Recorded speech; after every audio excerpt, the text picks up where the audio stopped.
Hello. Good morning, everyone. Good morning, everyone. Better now. So, how many of you know me from events before? How many have you met? Hello, David Prasad. I know you already. Hello. ठीक है. So,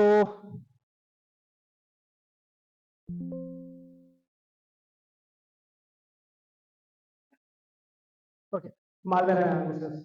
कितने लोग जानते हैं what's a malware? Payload में डालते हैं. That's how you compromise the system. You bypass it. Injection. किसको किसको पता है? All right.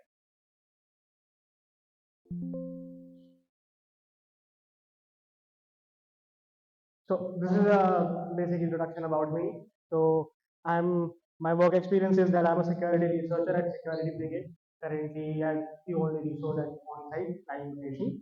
And apart from that, I have 7+ projects in the field of cybersecurity as a freelancer.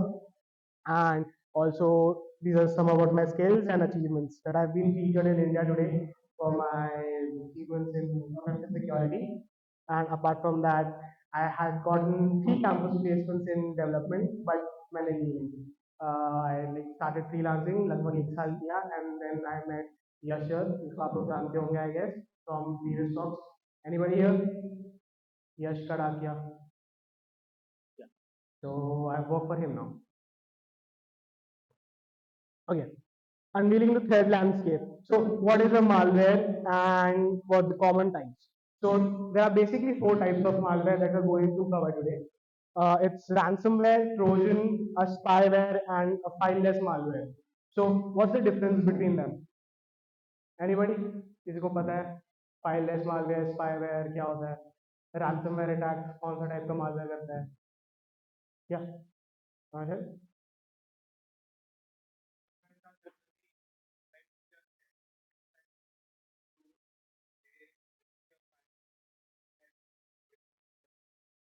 Any ransomware attack you have heard of for such an incident?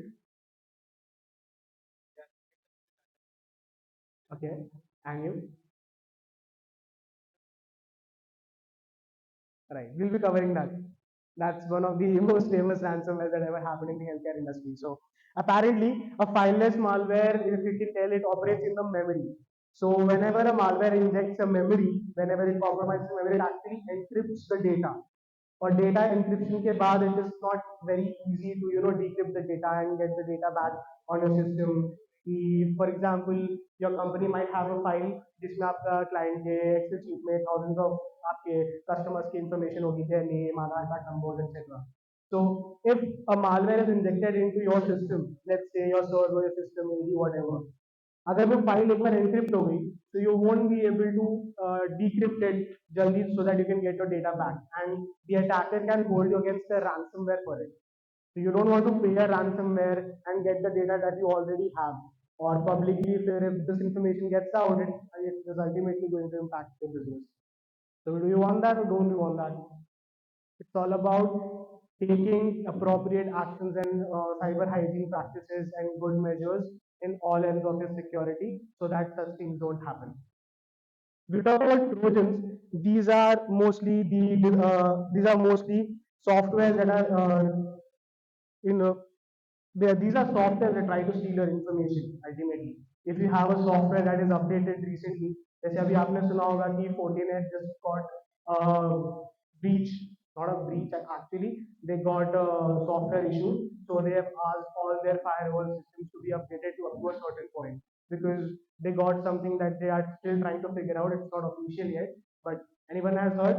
2 दिन पहले की बात है. Fortinet firewall 0 days. Yeah. So that's ultimately an example of a Trojan, guys. And for the ransomware, I guess my friend here has already told us about the WannaCry ransomware that we will be discussing. And then there is this spyware. Okay, so this is something that an attacker can gain a privileged action or access to your system, and he can actually be there without you getting to know about it. It's just like being a spy. You can hear me, right, everyone? So spyware is all about an attacker getting into your system without you noticing it for quite some time. and actually spying on you, having all of your information at his hand and doing whatever he pleases with it.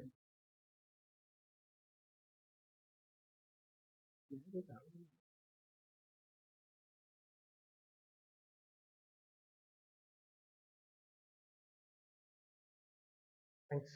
Okay, so why do we do malware analysis? Like, what is the need? क्यों करना है? अगर malware एक virus है जो आपके system को compromise कर रहा है, तो why do we have to do it in the first place? हमें अपना system प्यारा नहीं है क्या? क्यों कर रहे हैं malware analysis? Anybody wants to guess?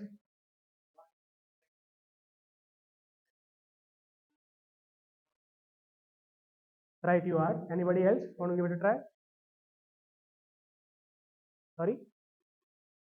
Yeah, you. That's right.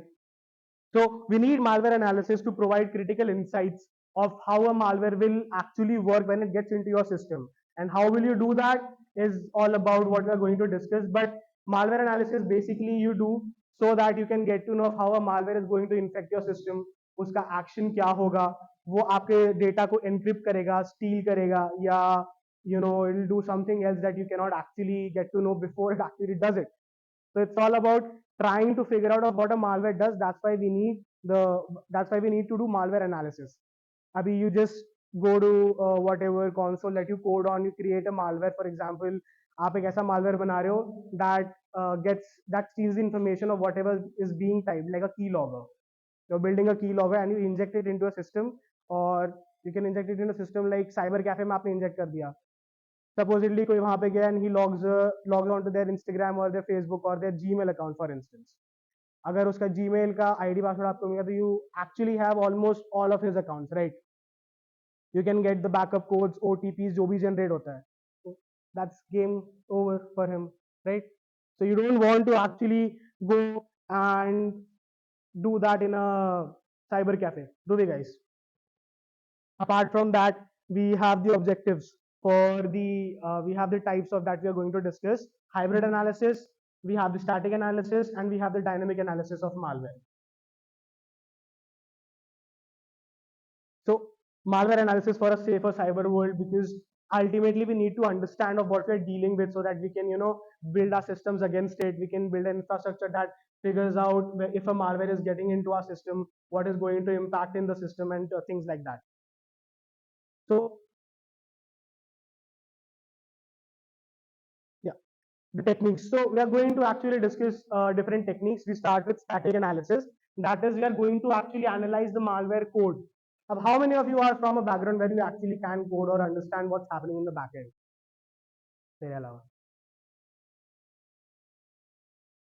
Only two.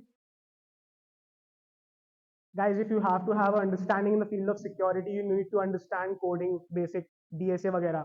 You need to understand of what's happening in the backend to be a good red teamer or a blue teamer or whatever field you're in. The SOC guys को ज़्यादातर they come up with malwares or they come up with different types of problems and alerts that they to figure out.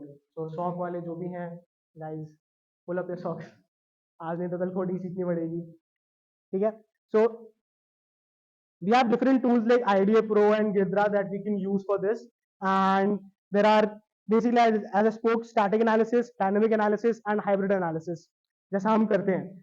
So basically, static analysis we do where we figure out what is the code doing in the backend. What will it do when it gets into your system? Because without actually configuring out of how a malware is going to behave in a sandbox environment, in a controlled environment जहाँ पे हम उसको छोड़ देते कि हाँ you go and you execute whatever it is that you were going to execute in the first place, and then we figure out what's happening.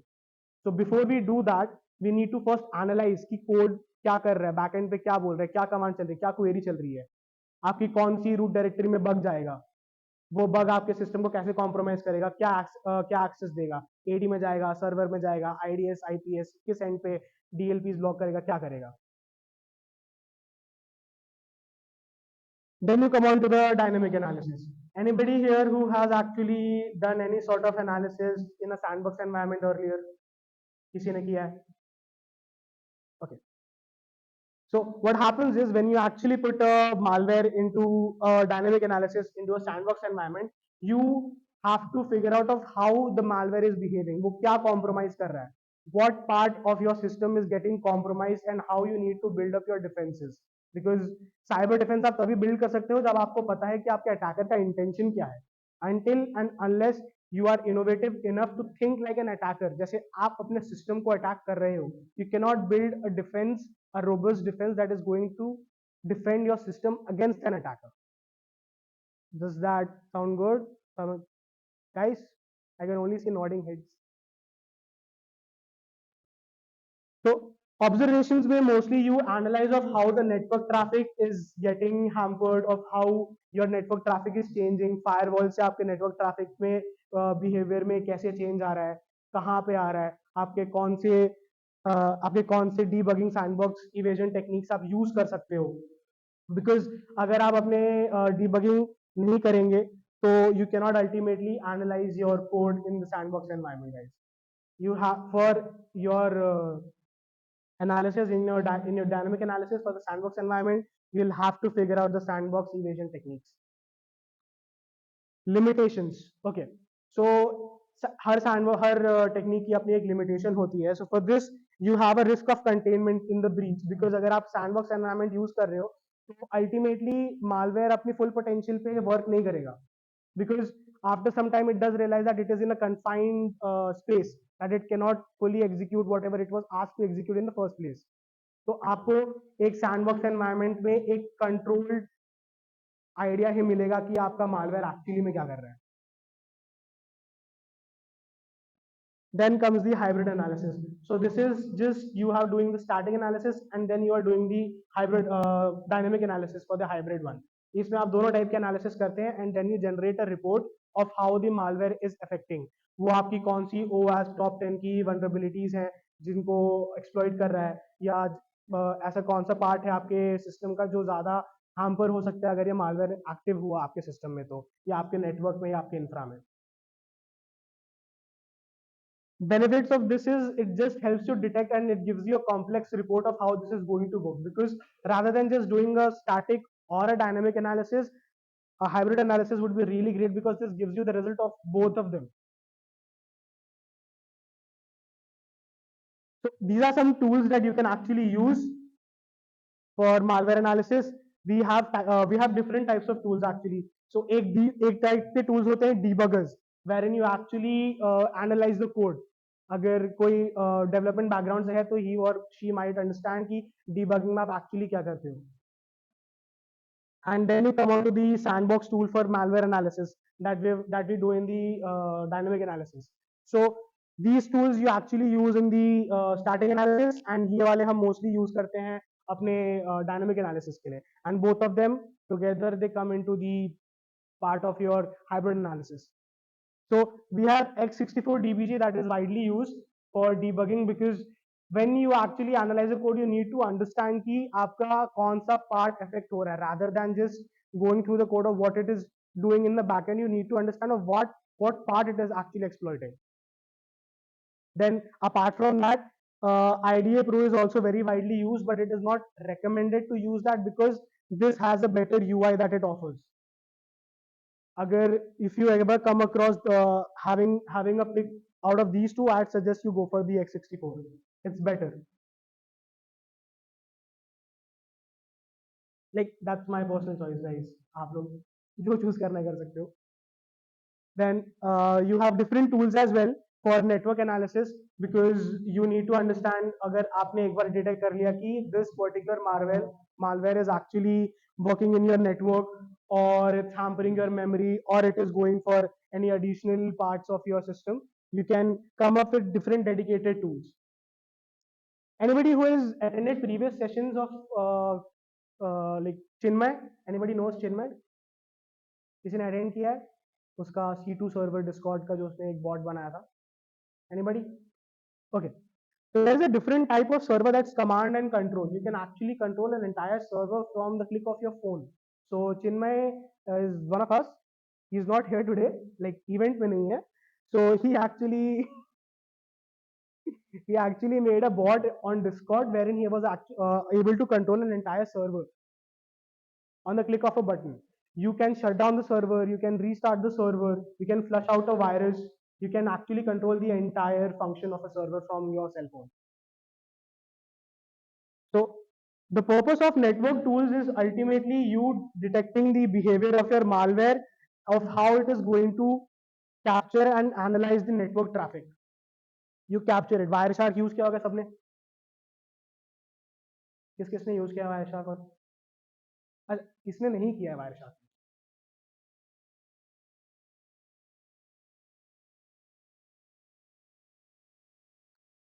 Anybody here who knows Zeek? कोई Zeek किसने सुना use किया Zeek? All right. So Zeek is actually used to monitor protocols on an encrypted communication. अगर आपका कोई communication है and it is encrypted, so you use tools like Zeek to monitor them of what is going on in that communication, क्या communication हो रही है, वो encrypt अगर वो encrypted है तो उसको अगर आपको analyze करना है तो you use tools like Zeek guys. Because once your communication, the channel or the network that you're using is encrypted, you have to decrypt it. So decryption, if you know, is not that easy to do. So you have tools like Zeek in the market that you can use. Then this the tools for malware analysis that you use. You have network analysis के लिए and memory forensics के लिए. They are basically yeah. I did. Jara tools. Okay, this is the family specific rules for detection. Like this is an additional tool that is used, but it is not something that you actually come up with on day to day basis, because malwares, when you actually have a malware that is infecting your server, there are different types of malware, right? So when it is one is infecting your server and you need to analyze it, at that time Yara comes into play.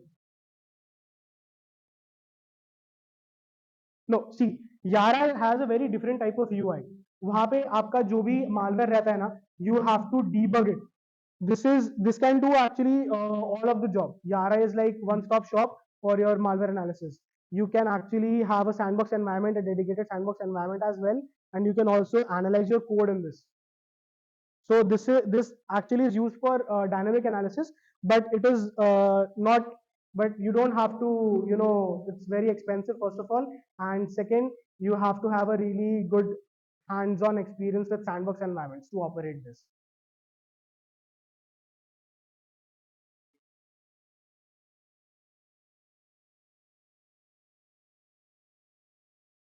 Yeah, sure, sure.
So, okay, we are going to have some case studies of WannaCry ransomware. Like you mentioned, WannaCry ransomware. किसने सुना था the name of WannaCry ransomware back in 2017? मैं class 12 में था. कितनों ने सुना है WannaCry ransomware? Anybody who has an idea? मतलब slide देख के मत बताओ यार, ऐसे बताओ किसको क्या किया था WannaCry ransomware में?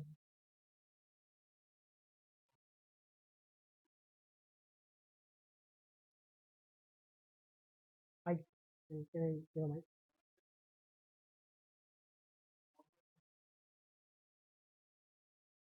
hmm, yeah, you are.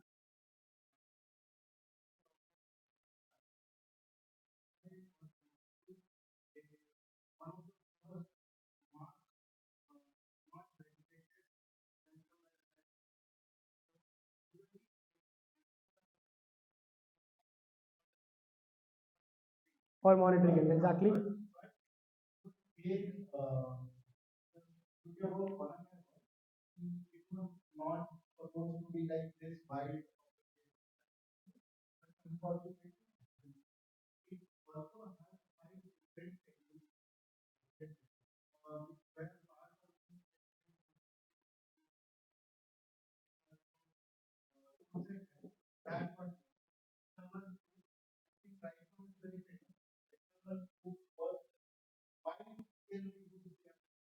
In the healthcare industry.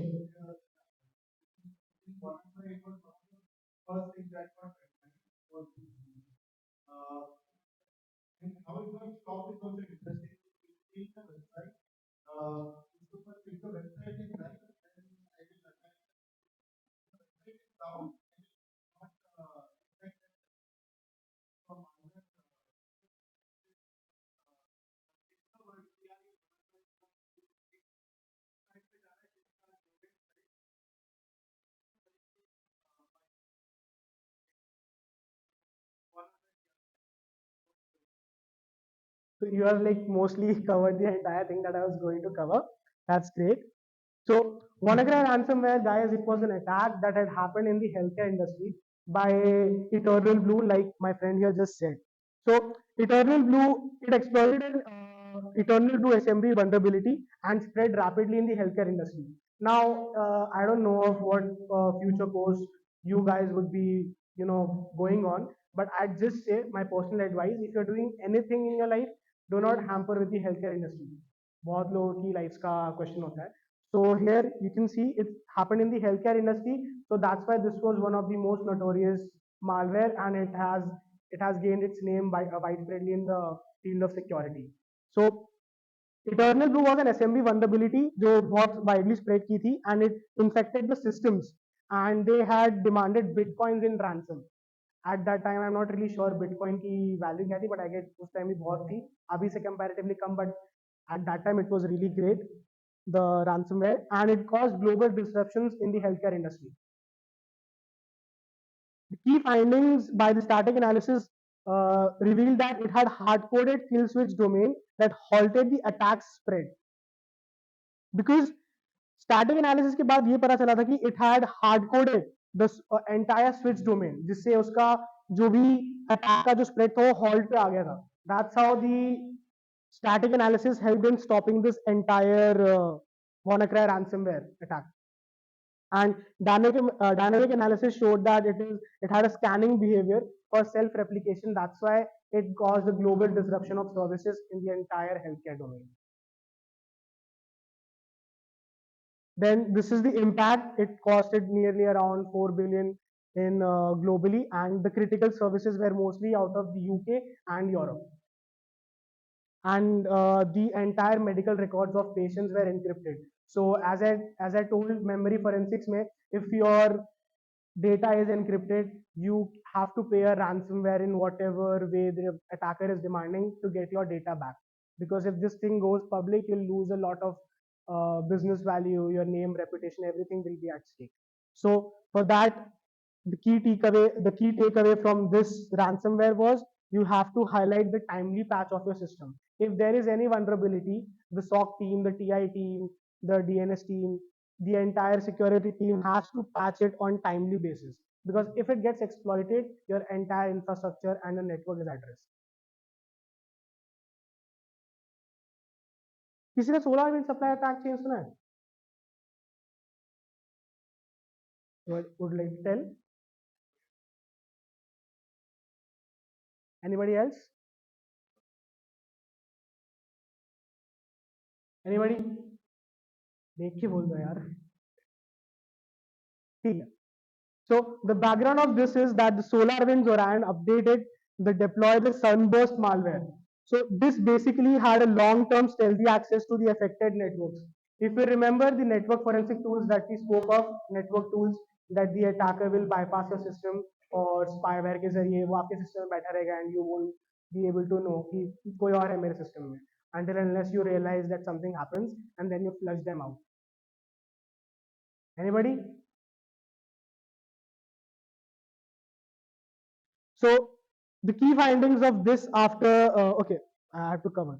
So the attacker had actually almost 34 to 35 days of access to the entire network without anyone detecting it.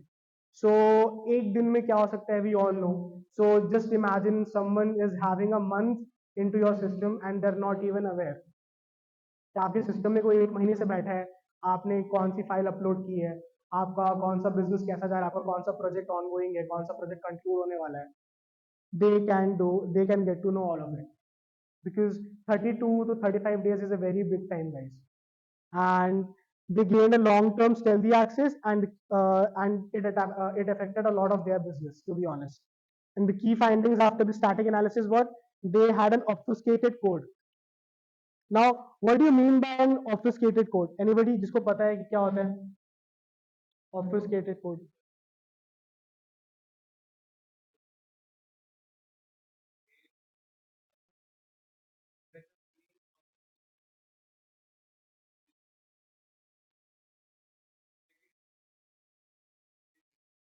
Like it's a query.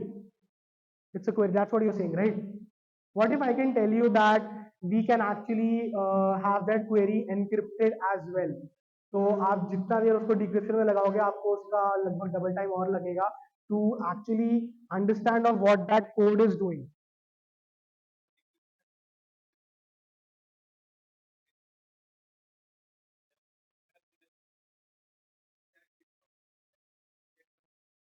Have you made a malware by any chance? Is my next question.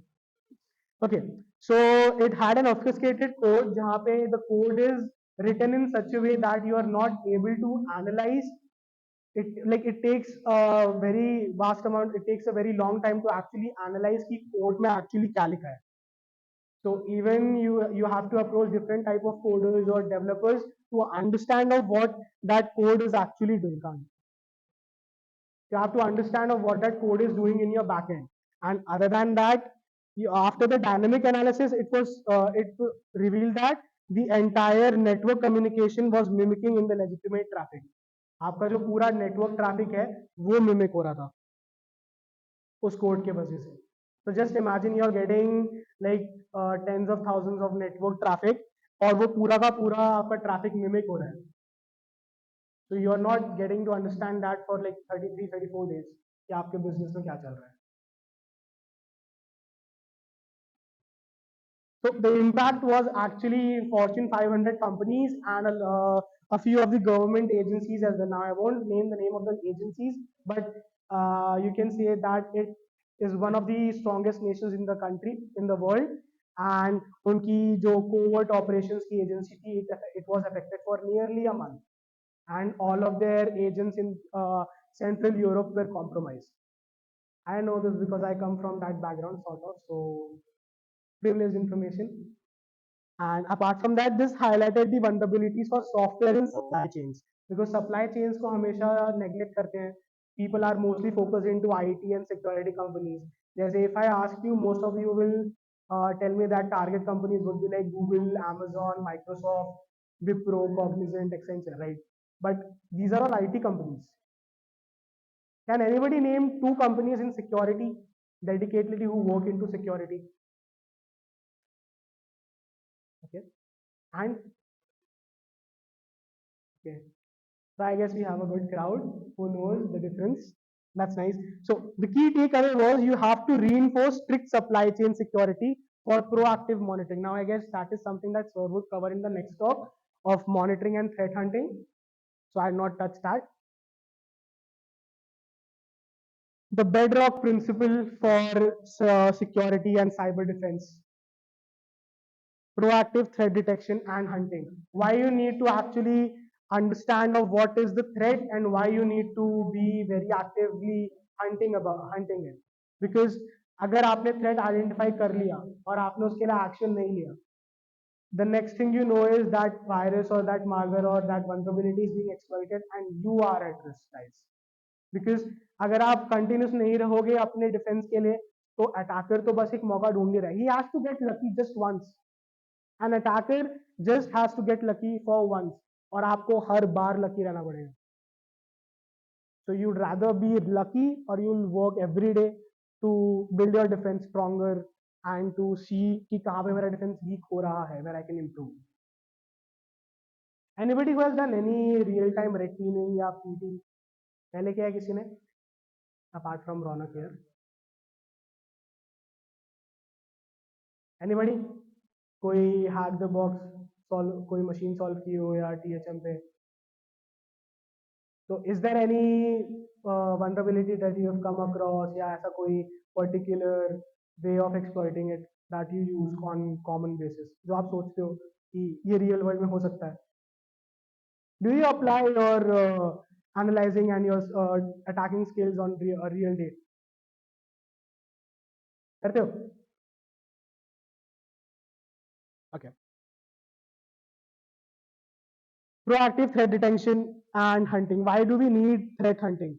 For actively searching for any malicious activity that can be misused by security controls. Because if you find something in your threat hunting activity, only then can you exploit it. When you find the vulnerability, right? आप अपना code, अपना malware, अपना जो भी attack है, जो भी scenario आप तब बनाओगे when you actually find something worthwhile, right? आप ऐसे तो एक नहीं बना लोगे. Like you create a malware that is going to affect the server. Let's say it's going to affect the server, but you don't have any such vulnerability that you can exploit with that malware. You need to inject it into a malicious link or a phishing email के साथ उसको inject करना पड़ेगा. Only then will it work, right? Guys, let's keep it interactive. Anybody? किसी ने पहले किया है? कोई पेलोड बनाया है? कोई फिशिंग लिंक? कितनों को फिशिंग लिंक आए हैं आज तक? कितनों को कॉल्स आते हैं कि आपका नंबर अगले 2 घंटे में बंद हो जाएगा, आपके नंबर में भारी मात्रा में इलीगल एक्टिविटीज की जा रही है? आया है? कितनों को आया है ये? That's why we are getting these messages from the government कि हम आपको कभी कॉल नहीं करते, ये बताने के लिए. कितनों के साथ स्कैम हुआ है कि आपके अकाउंट में 2 करोड़ रुपए डालेंगे, आप अपना स्कैनर भेज दें? तो right,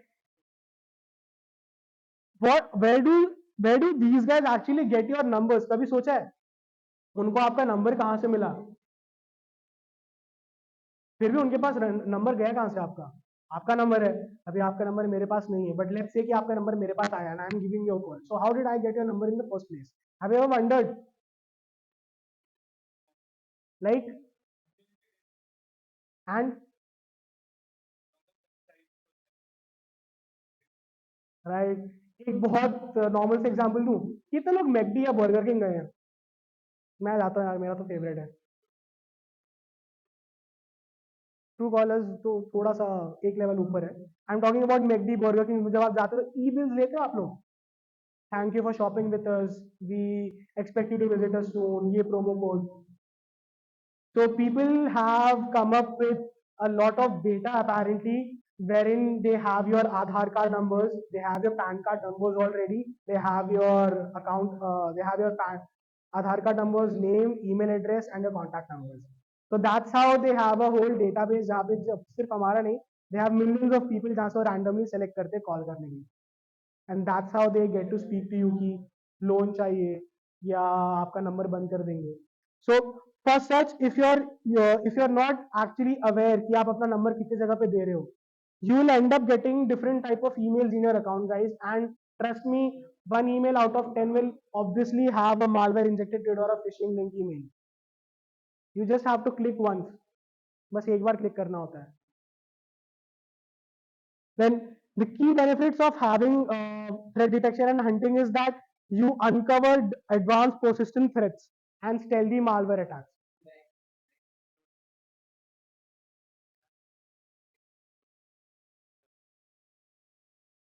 That happens every now and then क्योंकि गवर्नमेंट की तरफ से सब लोग गवर्नमेंट को समझते हैं कि इट्स ट्रस्ट वर्दी, राइट? तो लोग गवर्नमेंट बन के, साइबर पुलिस बन के भी आपको स्कैम करते हैं. People actually come on video calls wearing a cop का यूनिफॉर्म और वो बोलते हैं कि आपका केवाईसी करना पड़ेगा, आपका ड्राइविंग लाइसेंस एक्सपायर हो रहा है या हमें एक एक्सीडेंट में पता चला है कि आप इन्वॉल्व थे. आया कभी किसी को ऐसा वीडियो कॉल वगैरह? मत उठाना गाइस, उठाना भी तो अपना कैमरा कवर करके उठाना, on your risk. and it actually reduces your time. The key benefits is it reduces your time in minimizing the potential damage, because एक बार आपने analyze कर लिया, so now you have something ready in your mind, or let's say you have put the things down on a report, so that you are ready to actually have a defense against whatever threat you have just come across. And then these are some tools for threat hunting: CrowdStrike, that's an EDR tool, and Splunk, that's a CM tool, and Elastic Security, wherein you have machine learning powered anomaly detection. Anybody here from AI ML, या जिसको थोड़ा ML के बारे में पता हो? कोई है? कोई एल्गोरिदम वगैरह बनाया आपने कभी?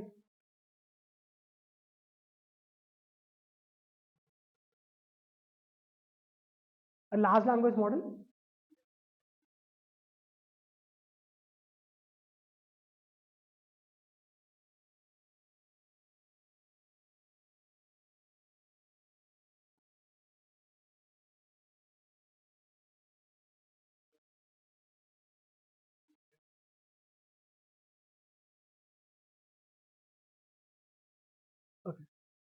And who was the other person जिसने हाथ खड़ा किया था ML के लिए?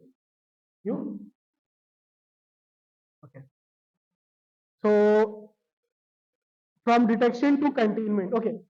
How will you actually, after detection, how will you contain a malware, or how will you contain a vulnerability or a risk that you have come across?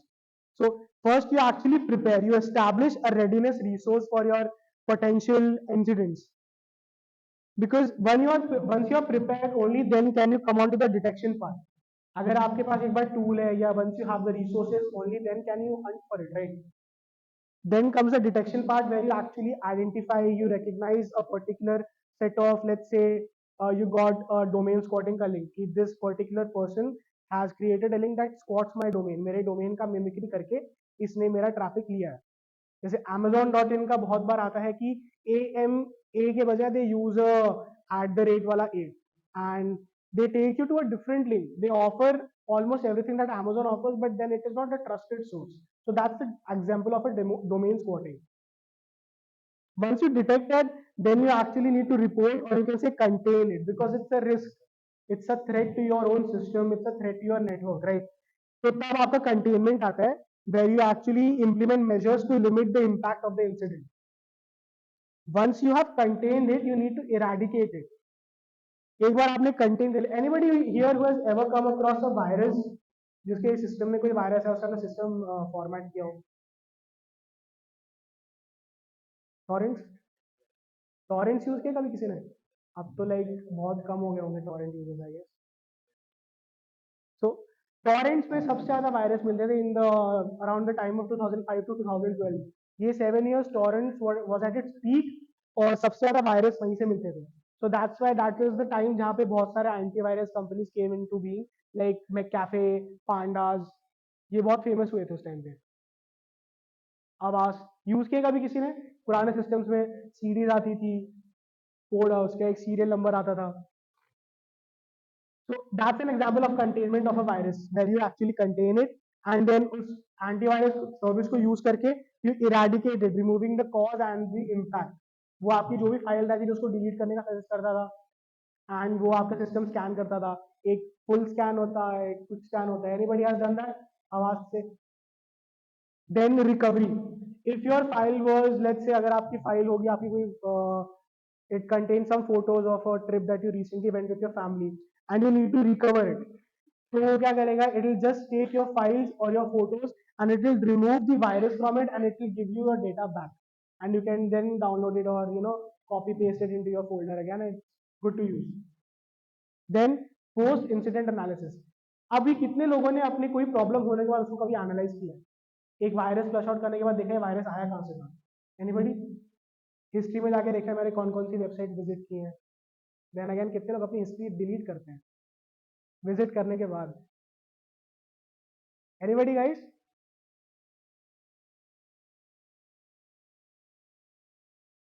Okay. From detection to containment, you actually use a series of steps wherein you have prepare, then you detect, and then you contain it. And on an overview perspective, you actually have playbooks and various scenarios wherein you are actually train your entire network or your resources that you need to use, and then you ensure the backups, because guys backups ke bina never go into anything. You always need to have a backup of security. Disaster recovery में भी सबसे पहले कहते हैं कि need to have a backup of your data. That's why you use multiple cloud environments to store data on servers as well. Then you have detection. SOC से कितने लोग हैं यहाँ पे? I heard intro में किसने बोला मैं SOC में हूँ. SOC team से कोई? Anybody else? SOC team से? After detection, you come on to the containment part where, okay, detection में you have different SIEM platforms where you use that Splunk, जो सबसे सारा use होता है. Then you have QRadar. You have threat intelligence feeds to detect any anomalies in your entire network. Then you analyze it. उसके बाद फिर containment आता है. Then you have it. You block the malicious IPs.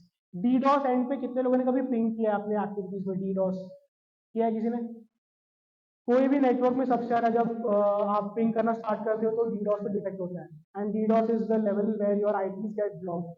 You can either rotate your IPs or you can change the entire IP ka pool that you have currently.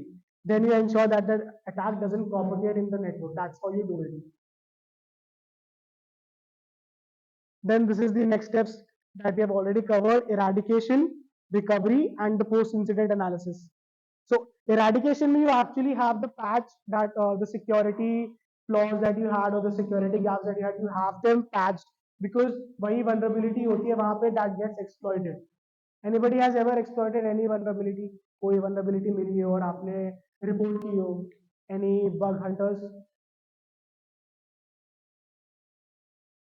कोई bug hunting करता है? Any incident you have that you want to share?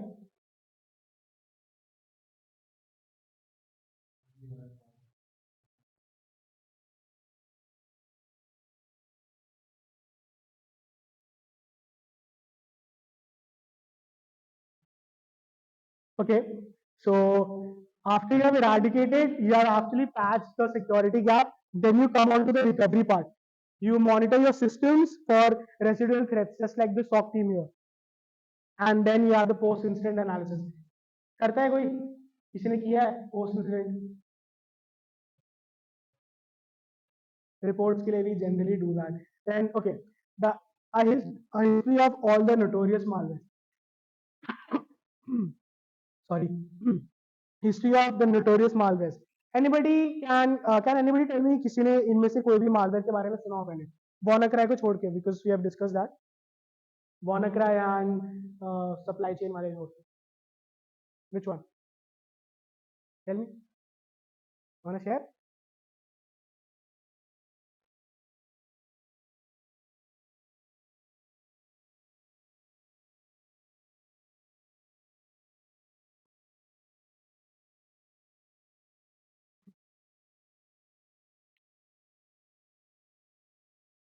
It was a state-sponsored attack actually. It was state-sponsored. Yeah.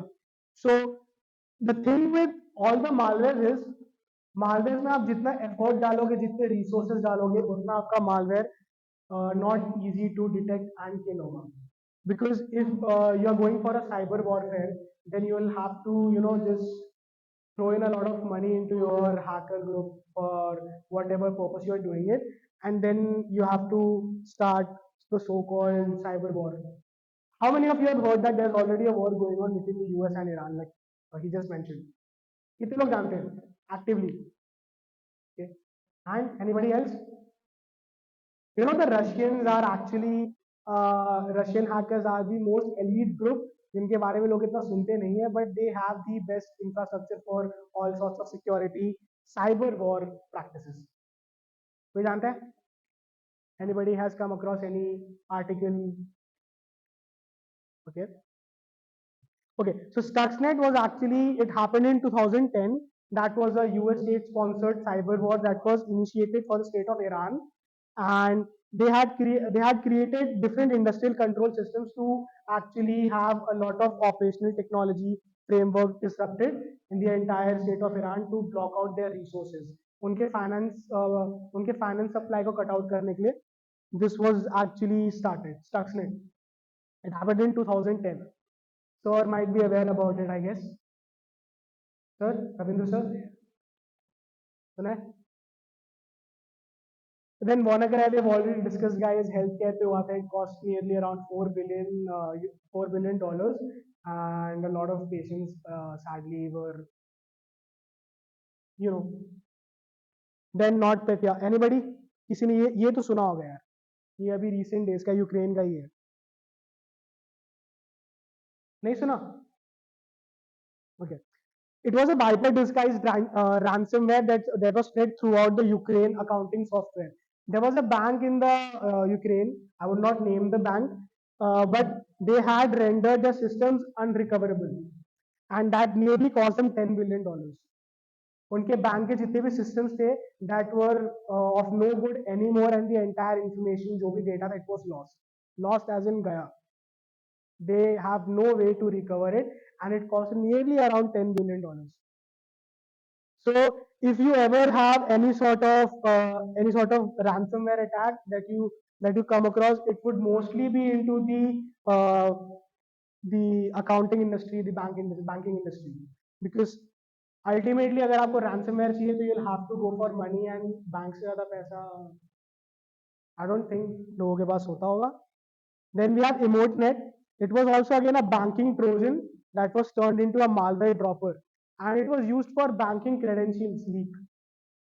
I would tell you a small incident that we have come across in the past, wherein we had nearly, let's say, 2000 plus customers jinka login credentials were leaked, and we had their IDs and passwords that we reported. Like we are the white team, like we are the white hats. I don't know about people who are in the black hat thing, but yeah. Agar you ever come across such a thing, guys, I would suggest to not do anything that would harm you, because ultimately the defenses are really up and you can be tracked down in a couple of minutes. Because if you think you're smart, trust me, there are people way smarter than you. Then EmoteNet was actually like it was used for stealing credentials, and it spread it via phishing email. A very simple thing that can be sent by the click of a button. I just shared this PPT via email. I could have also done something else. If Jayesh is here. Jayesh?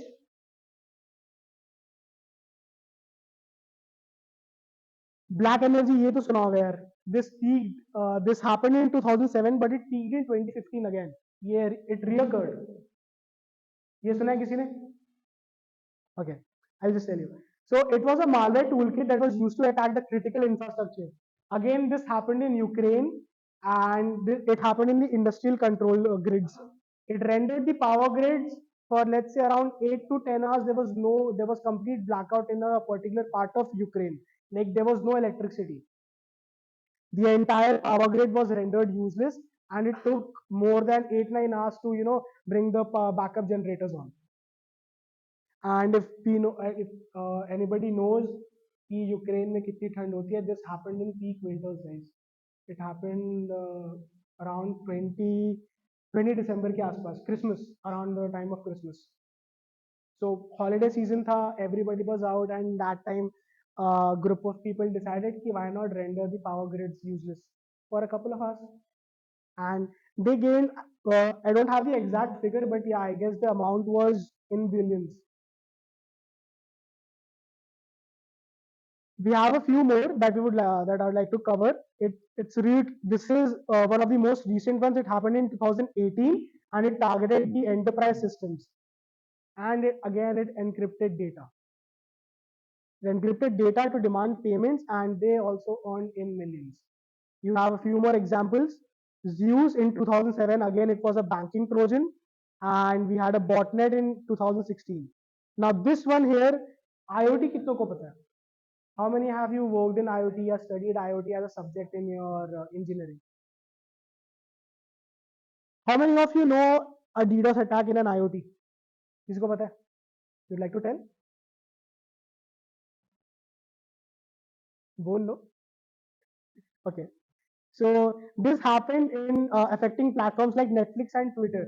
Twitter or Netflix के business अगर disrupt हो रहे हैं, so you can get an idea of how crazy malware can be. And It also highlighted the vulnerabilities in IoT devices. Around that time, I guess Alexa was being built and Google Assistant was not into play, I guess. They were being built. So after Mirai came into play, Netflix and Twitter were compromised. Google actually understood and Amazon understood of how they need to train their AI models to get a better Alexa and a Google Assistant. Now अभी कितने लोग Alexa use करते हैं घर पे गाना सुनने के लिए या किसी भी और चीज के लिए? Alexa, nobody uses. Okay, so Alexa, Google Assistant करता है कोई यूज? अरे सीरी कितने लोग यूज करते हैं? यार कोई यूज नहीं करता तुम में से, मान ही नहीं सकता। चार जीबीटी कितना यूज करते हैं? ठीक है। सो एलेक्सा एंड गूगल असिस्टेंट के जितने भी वल्नरेबिलिटीज पास किए गए थे, if you can bring up the chart, if anybody can Google, you will get कि 2016 से 2017 के टाइम पे इट पीक। तभी it was a time when Google and Amazon was mass hiring. If you know anybody who's working in Google or Amazon, trust me, ask them of how long have you been working. If they say 5-6 years, they might be have been working with Google since 2016. This was the time when Google went on for hiring people who are into the IoT and who have little knowledge in AI as well. This peaked. And then we have a conflict. This is really old and it affected the Windows vulnerabilities and created massive botnet that affected a lot of systems, and it was the fastest spreading worms in history. Now, this happened in 2008, and at that time, there was it was the early time where people were transitioning into computers and laptops. So this was something that spread widely. उसी time पे Bangalore के जितने भी office spaces थे, it was being built, and this was something that had spread conflict.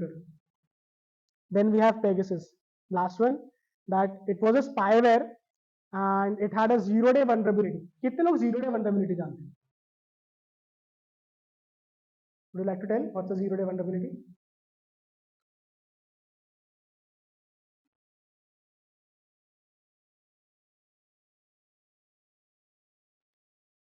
Anybody else? Zero-day? तो बता दे, आप बताओ. Okay. So zero-day vulnerability was like it was a human rights abuse that exploited the zero-day vulnerability in iOS to spy on people. Now, if you know, your phone actually listens to everything you do, you say. अभी आप खाली 10 बार बोलो अपने phone के mic में या speaker में Goa trip Goa trip Goa trip, and the next thing you know आपके इंस्टा का पूरा फीड गोवा ट्रिप की रील से भर जाएगा. How do you think that happens? How do you think that happens? Your microphone is constantly on and your phone listens to everything you say. 10 बार बोलो you need good offers on LinkedIn, good offers on LinkedIn, ठीक है? LinkedIn premium का अपने आप आएगा आपको, DMs में 10 LinkedIn promoters आपको मैसेज कर देंगे कि we'll give you a discount 40%, 60%. That's how your ML and AI works. It continuously listens to whatever you say and they give you relevant ads and reels or whatever. So this is the same. This was a similar type of spyware that spied on you in the year 2016 by exploiting the zero-day vulnerability. Then this is just every malware is different in its own way. This is a timeline of all the malwares that we just covered. We have Stuxnet, WannaCry, then NotPetya, EmoteNet, Ryuk, Black Energy, Mirai, and Zeus. So is malware a friend or a foe? कौन answer कर सकता है? Can anybody share their inputs कि malware क्या है? Would you consider it a friend or would you consider it as a foe?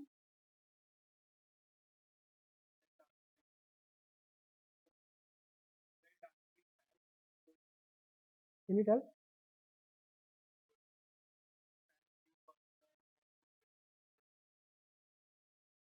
Okay. Anybody else?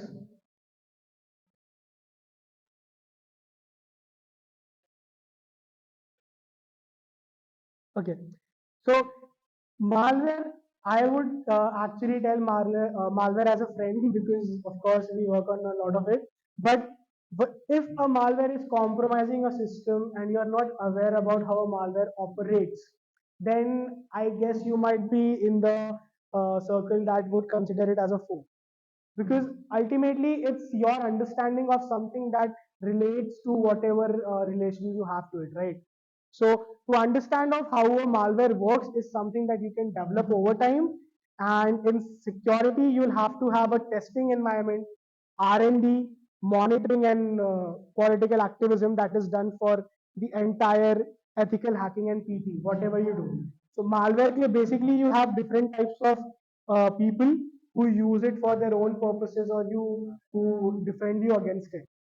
Because political activism is something that you have people financing whatever they want to do, they ask you to do it, and they pay you really good for it, just like having a state sponsored attack. You have something to say? Then this is again the software debugging and testing that you can do for malwares, and it is actually funded by, or it is also funded by government and military operations. You have cyber espionage governments that uses malwares for national security purposes. Have you ever heard about the app that was really famous Covid time में आरोग्य सेतु? और कितनों को पता है आरोग्य सेतु के live होने के 2 घंटे बाद ही उसको कॉम्प्रोमाइज कर दिया था एक 19 साल के बच्चे ने?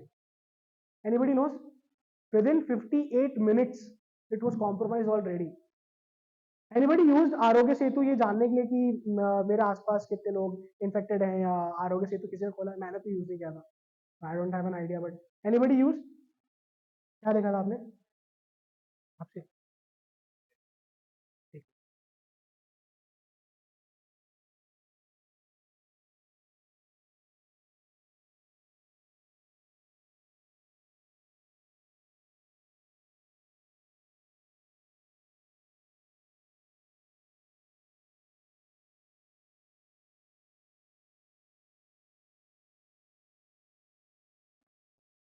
ऐड किए थे डिटेल्स? अपनी डिटेल्स ऐड किए थे? All the best. कितने कॉल आते हैं दिन के? दिन के कितने कॉल आते हैं स्पैम के आपको?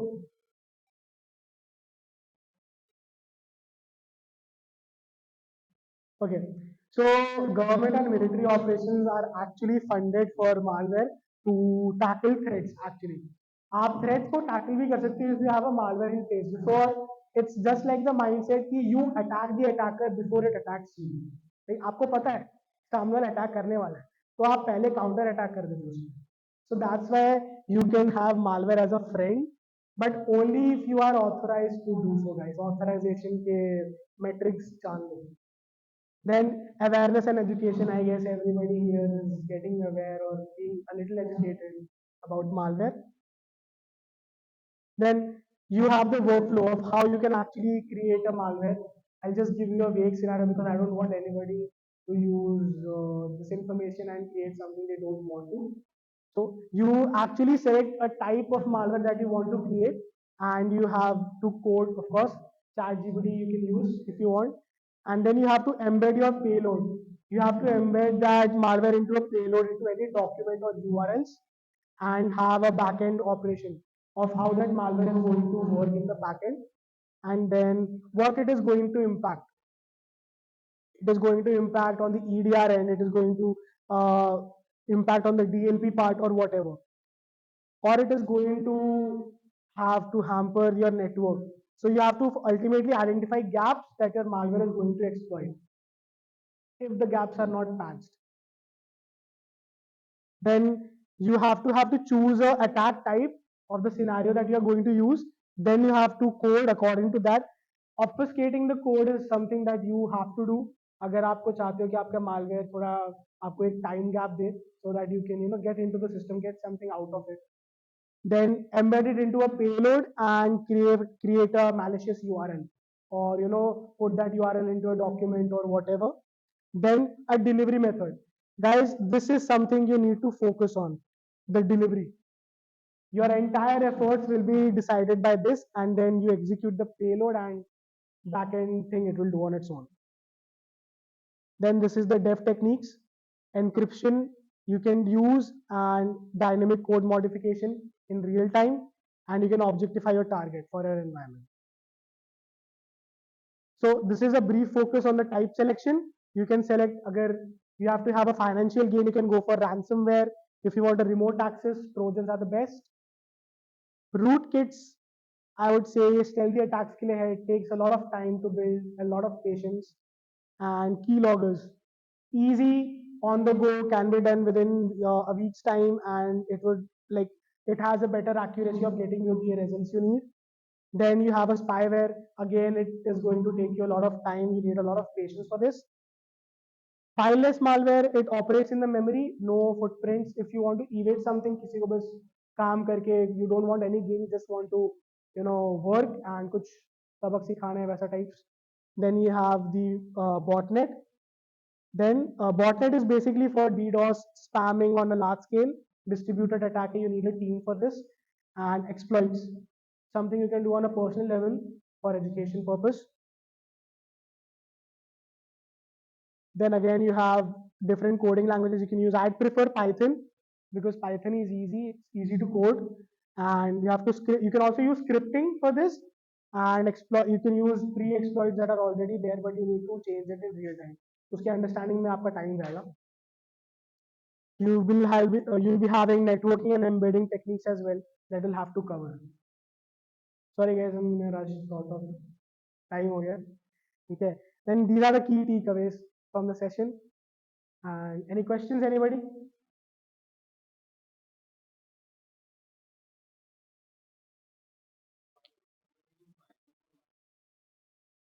Because Python is really easy.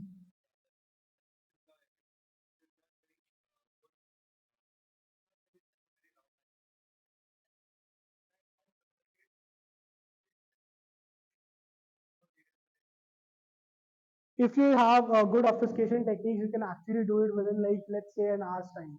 If you have good obfuscation understanding, if you are having a good attack vector scope, पता है आपको कि आपको network में किस particular part पर अपना malware deploy करना है, ठीक है? So you can actually obfuscate your code very efficiently.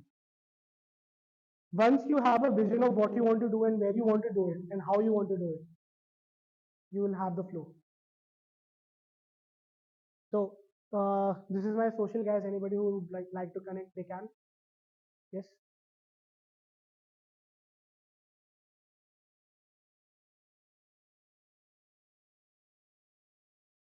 GDP.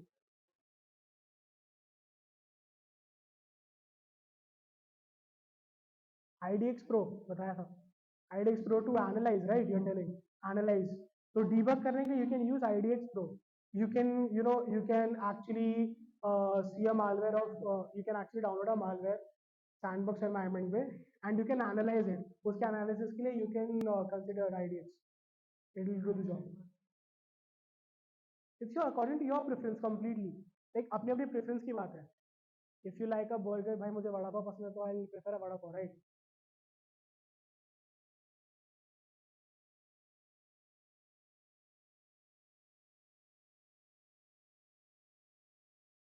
Can you be a little louder?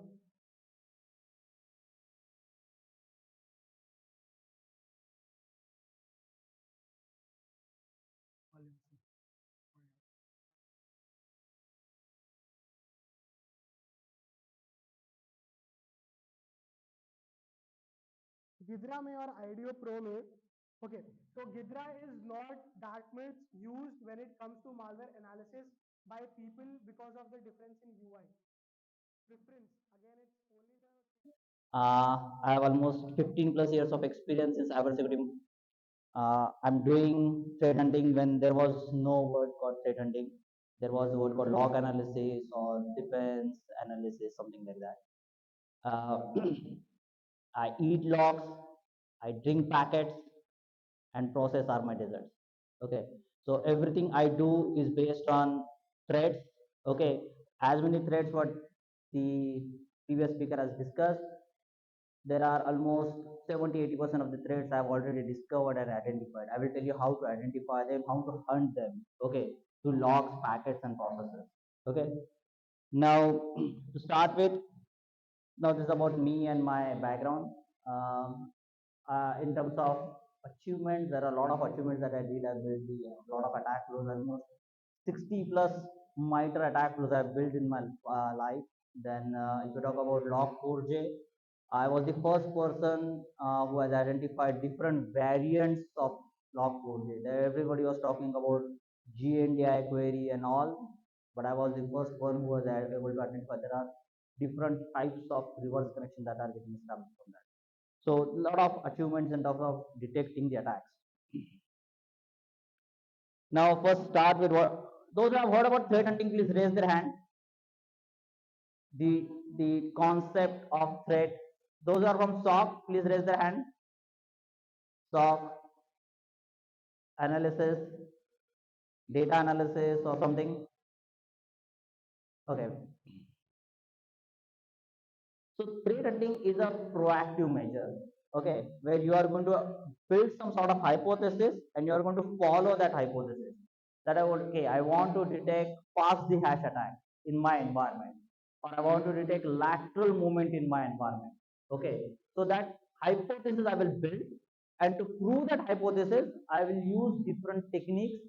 I will use different way of identifying that particular attack. For example, you will have logs, you will have packets, you will have some different sort of processes that is going to help you to identify.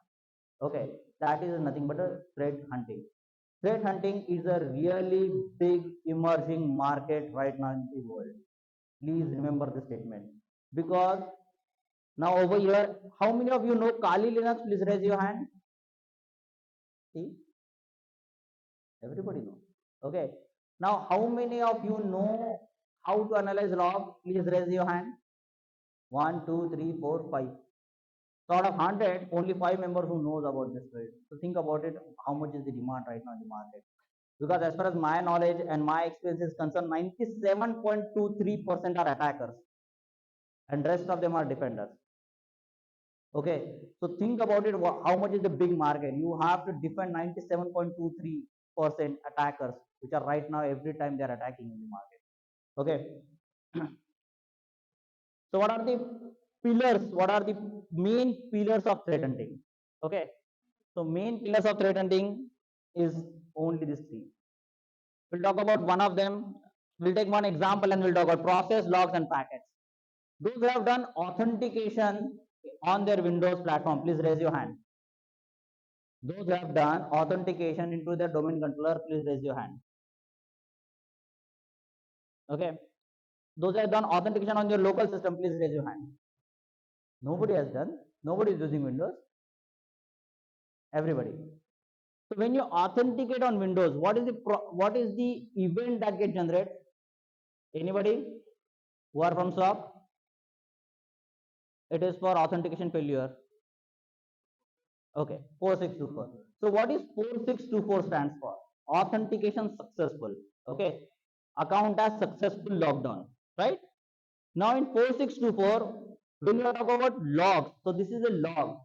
Okay, in that log you have process as well. What is that process? lsas.exe. Okay, and in newer version it is winlogin.exe, winlogin.exe, right? Now this is the process. Okay, what is 4624? I am authenticating on the behalf of someone. Okay, so what happens in your system is you will have this machine. So my machine name is, let's say, RDS. So RDS dollar will be my source user, that who is doing the authentication. Then am I authenticating on the behalf of someone? So my target user will be Rohit R112. Assume that my target user is R112. That is Rohit's account. And my domain controller to my authenticating. So my DC name will be the domain controller name. Let's say my DC name is rdslogs@hackforlab.com. Okay, so that is my DC. Okay, domain controller. So this is what is happening right now. Okay, now when you do this, so what we have identified two things. One is the log, that is event ID 4624. Clear? Then what we have identified the process as well, and third thing, packet. Why you need packet? Okay, those who have done RDP, please raise your hand. Remote desktop. Everybody has done. Okay, so when you do remote desktop, So in 4624 event ID, there is a separate thing called a logon type will come into picture, logon type 10. Okay, logon type 10. So that means I'm authenticating to remote machine. So what is the RDP port number? 389 is for LDAP. 3389 is the right answer. See, if you want to get into the threat hunting, I think this mic is not working well sometimes. See, if you want to get into the world of threat hunting or real threat identification, you should be really good in codes, events, log analysis, and the most important thing is you should practice that a lot. Otherwise, it is very difficult for you to become a really good threat hunter. Okay, so 3389 is your RDP. So what is the packet? So packet is going to tell me that I have authenticated to my domain controller and it is a remote desktop to which I am authenticating. Who is authenticating? Rohit is authenticating to that remote computer, right? So 4624 winlogon.exe, then logon type 10 and 3389 will be my port. So all these three things that I am identifying. Now let's assume that Rohit is the person that he has never done authentication to that particular machine. Don't you think it is an anomaly? Right? It is an anomaly. So how you are going to detect? So to detect this, you need these three pillars. Okay, so I'm just giving you the overview because there are a lot of pressures are there. There are a lot of experience resources also there. So just a bottleneck is that you need main three pillars: logs, process, and packets. Okay. Now what are the these are the building blocks of threat hunting: hypothesis, data collection, intelligence, tool telemetry, analytics, and detection. Now, what is hypothesis? I want to detect the lateral movement. Okay. Those who have heard about lateral movement, please raise your hand. Can you tell me types of lateral movement? It is escalation. Can you tell me what is the type of lateral movement? No?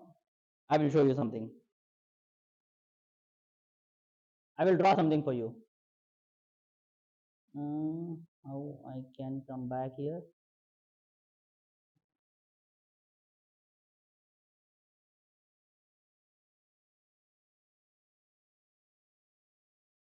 Okay. I cannot.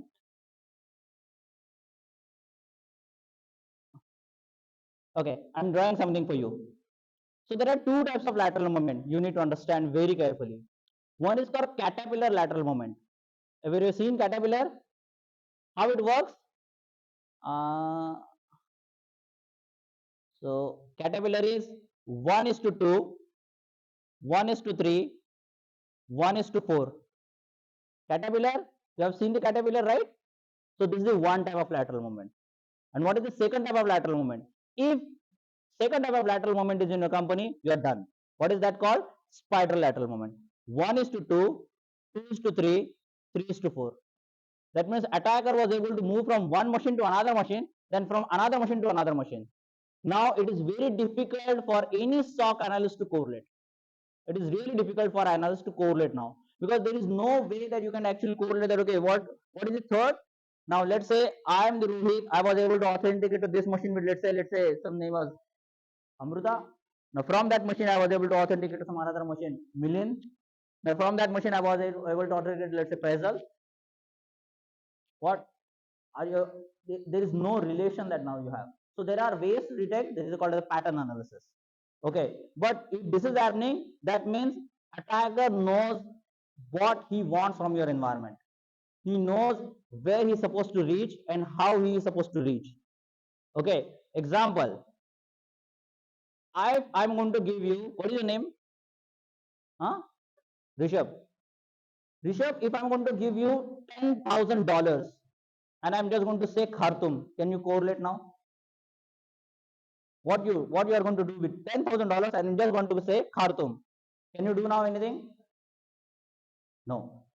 Now, if I'm going to give you $10,000 and if I'm going to say Khartoum is the capital of Sudan, now he will find 100 ways to reach over there. Am I right?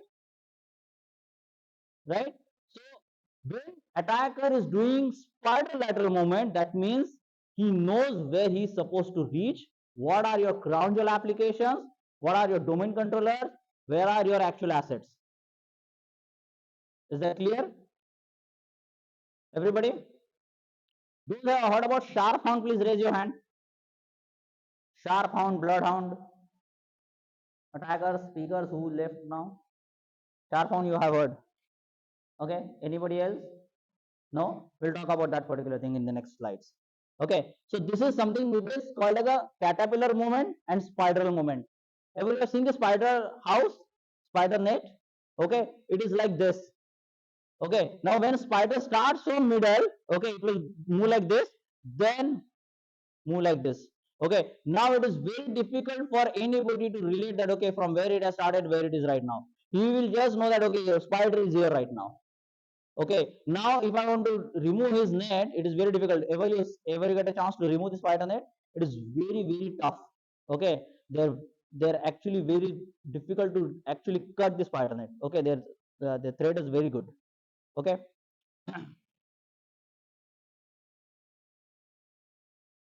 I hope you can see my screen now.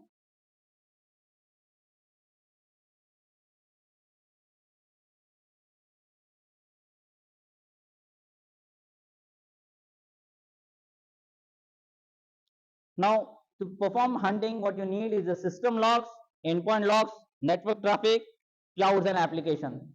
How many are you have used AWS or GCP or Azure? Please raise your hand. How many of you have created your EC2 instance? Okay. How many of you know VPC? Okay, what is VPC? So when you have something in your VPC, don't you think it is important for you to get logged?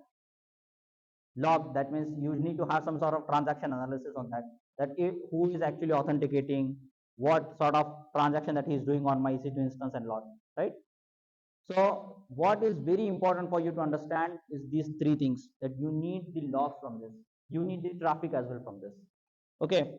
Now tools and telemetry, I don't want to talk about any tools. Okay, today we will discuss about few tools. I will do some practicals in front of you. Okay, you don't need any commercial tool for that. You can have a commercial tool. It is really good. They are coming up with a lot of new ideas. They are doing research, but there are a lot of things that you can do with the open source as well. I built my own lab in my house by spending thousands and thousands of dollars, and I built something by my own, and it is really working well. Okay, I was the first person who built the threat hunting architecture in the past. Okay, I have now announced that, and I will show you what is threat hunting architecture that any organization needs to have in their to follow that particular practice.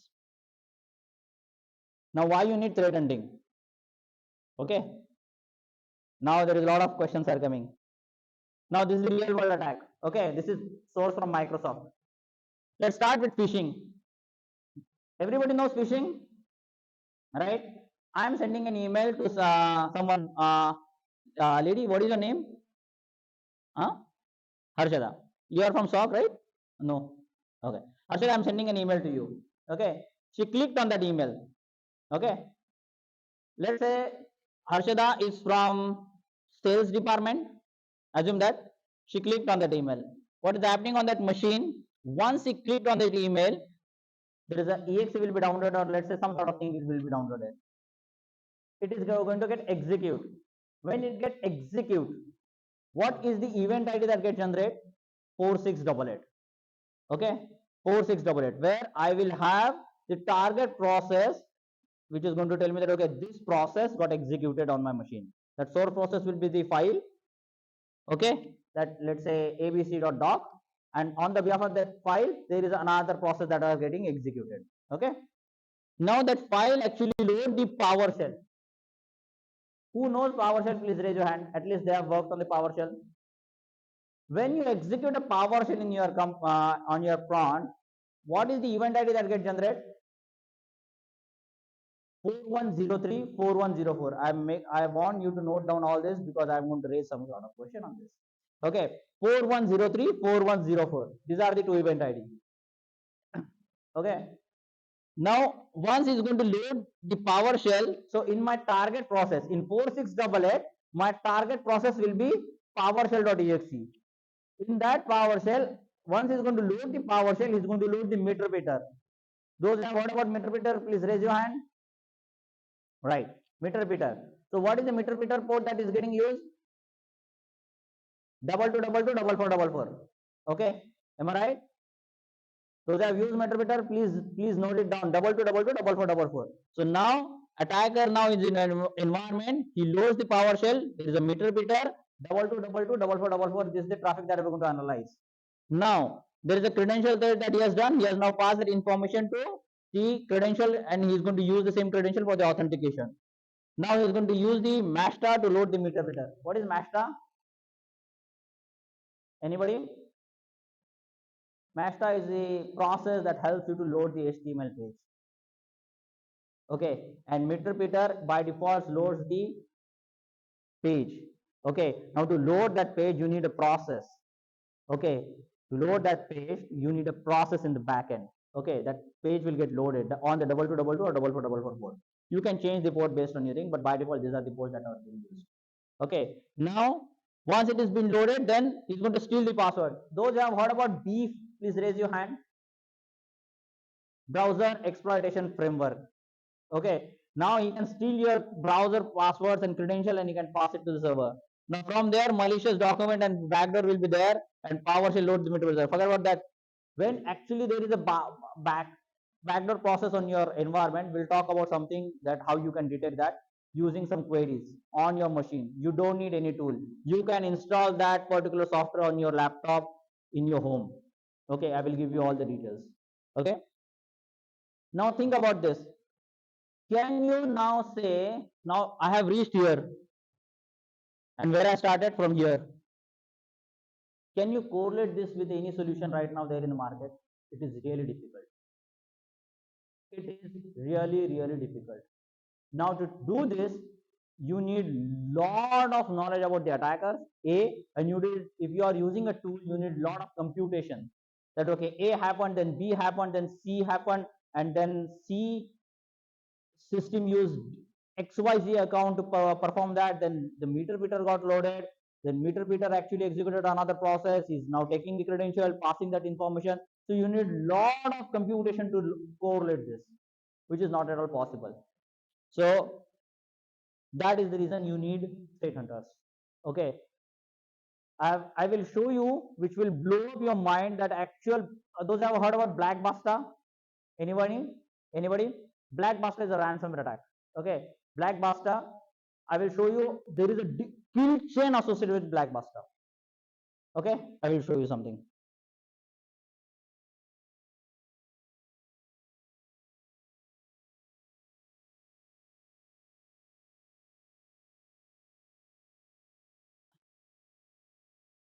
Can you see now?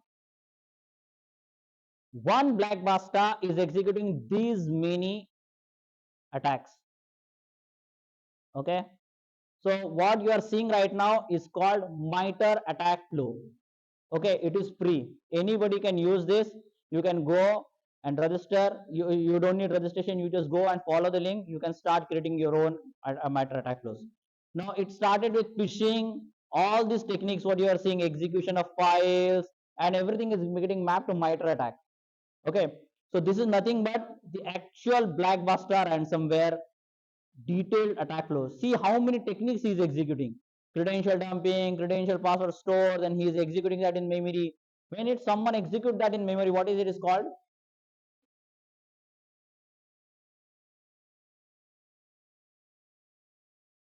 Have you heard about PE? Portable executables. Okay, so that is very important for you to understand. Okay, so when you go about this Blackbuster, can you see how many techniques he is following to get exfiltrated from the environment?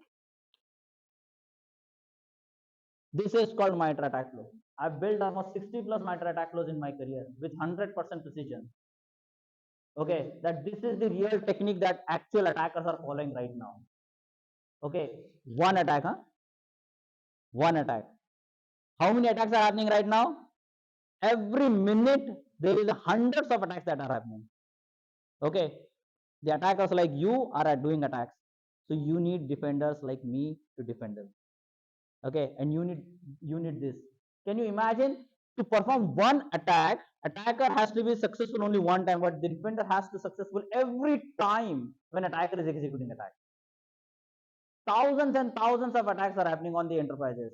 Okay, so you think about it, that when attacker is now in your environment, he is going to do this many damages. He is now doing everything in your environment, everything. He knows everything about your company. Okay, now when you actually identify this attack, okay, you can now correlate this attack with the other attackers as well. That is called as a TTP mapping, technique, tactics, and procedure mapping. That same technique, how many attackers are using. Okay,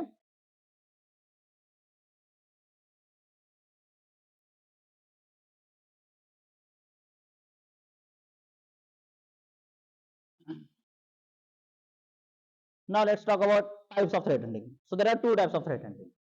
Okay, there are many pages that you will see that, okay, types of threat hunting, A, B, C, D, and no. Okay, based on my experience, I'm doing log analysis since my college days. Okay, I used to actually do a lot of things when I was in college. Okay, the attacker side. Okay, and I used to defend them as well. Okay, I used to take firewalls. Okay, on my bike, I used to travel almost 80 kilometers to install that firewall. Okay, and then I used to tell the person to attack on that firewall so that I can check what are the ports open for one of the pharmaceutical company long back. Okay, so that is the reason I know what attacker thinks first. Okay, and I was also attacker in the past, so I know how attacker work. Okay, that is the reason I'm a really good defender. If you want to be a good police, you should think like a thief. Okay, so there are only two types of hunting: active and passive. Today we'll go in the passive hunting. Active is something that I cannot show because commercial tools are not allowed. But in active hunting, what is important, that it is a real-time log analysis, real-time attack detection. That I am doing attack. Let's say this is the guy who is using the FortiGate firewall. I'm going to attack on that his firewall, or let's say I'm going to attack on some user account. That I will try to identify on real time. Okay, I don't know what is happening right now. I just know something malicious is happening. Okay, I don't have a much details about that particular attack. Okay, this is where active hunting comes in picture. Passive hunting is something where I know that something has happened. Okay, I will give you best example.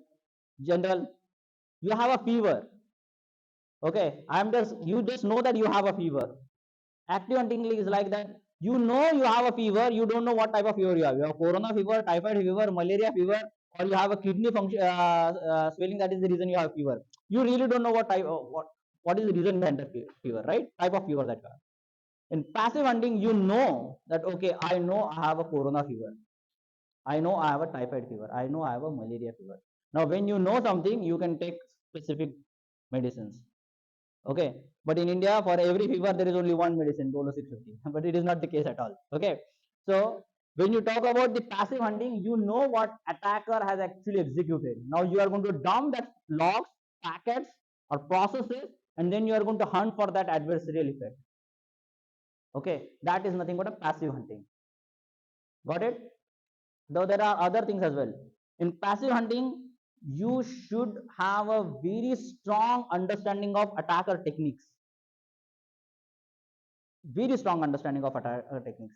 Uh, just like recently, one FortiGate vulnerability got exploited. Okay, 0 day. Those are about LDAP nightmare. Please raise your hand. LDAP nightmare attack that recently happened. Okay, it was a DOS attack where the attacker was able to get into your systems. Okay, those are what about DOS? Please raise your hand. DOS. Everybody knows. How many types of DOS?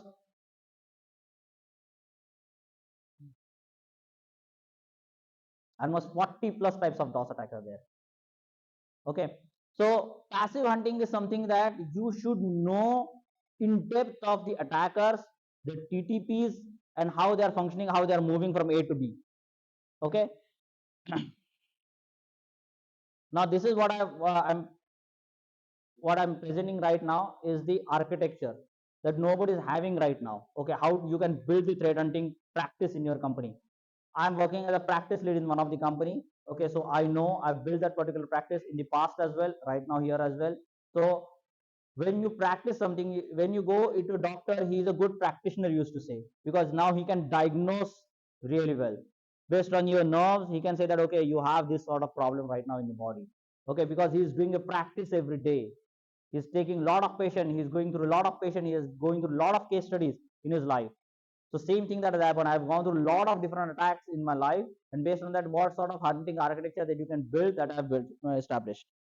So this is the hunting architecture. I don't know how much this is visible. Now this is your input. Now input could be anything: your packets, your processes, your logs, and you are going to do these things: aggregation, normalization, contextualization, assets, entities, HVA, HVA. You know HVA. HVA stands for high value assets. In the bigger company, what are my high value assets?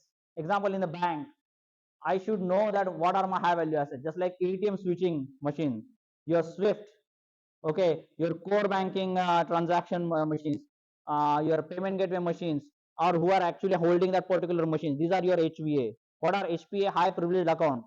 The account who performs on that machine, they are your HPAs, high privileged account. You should have list of all these things in your belt.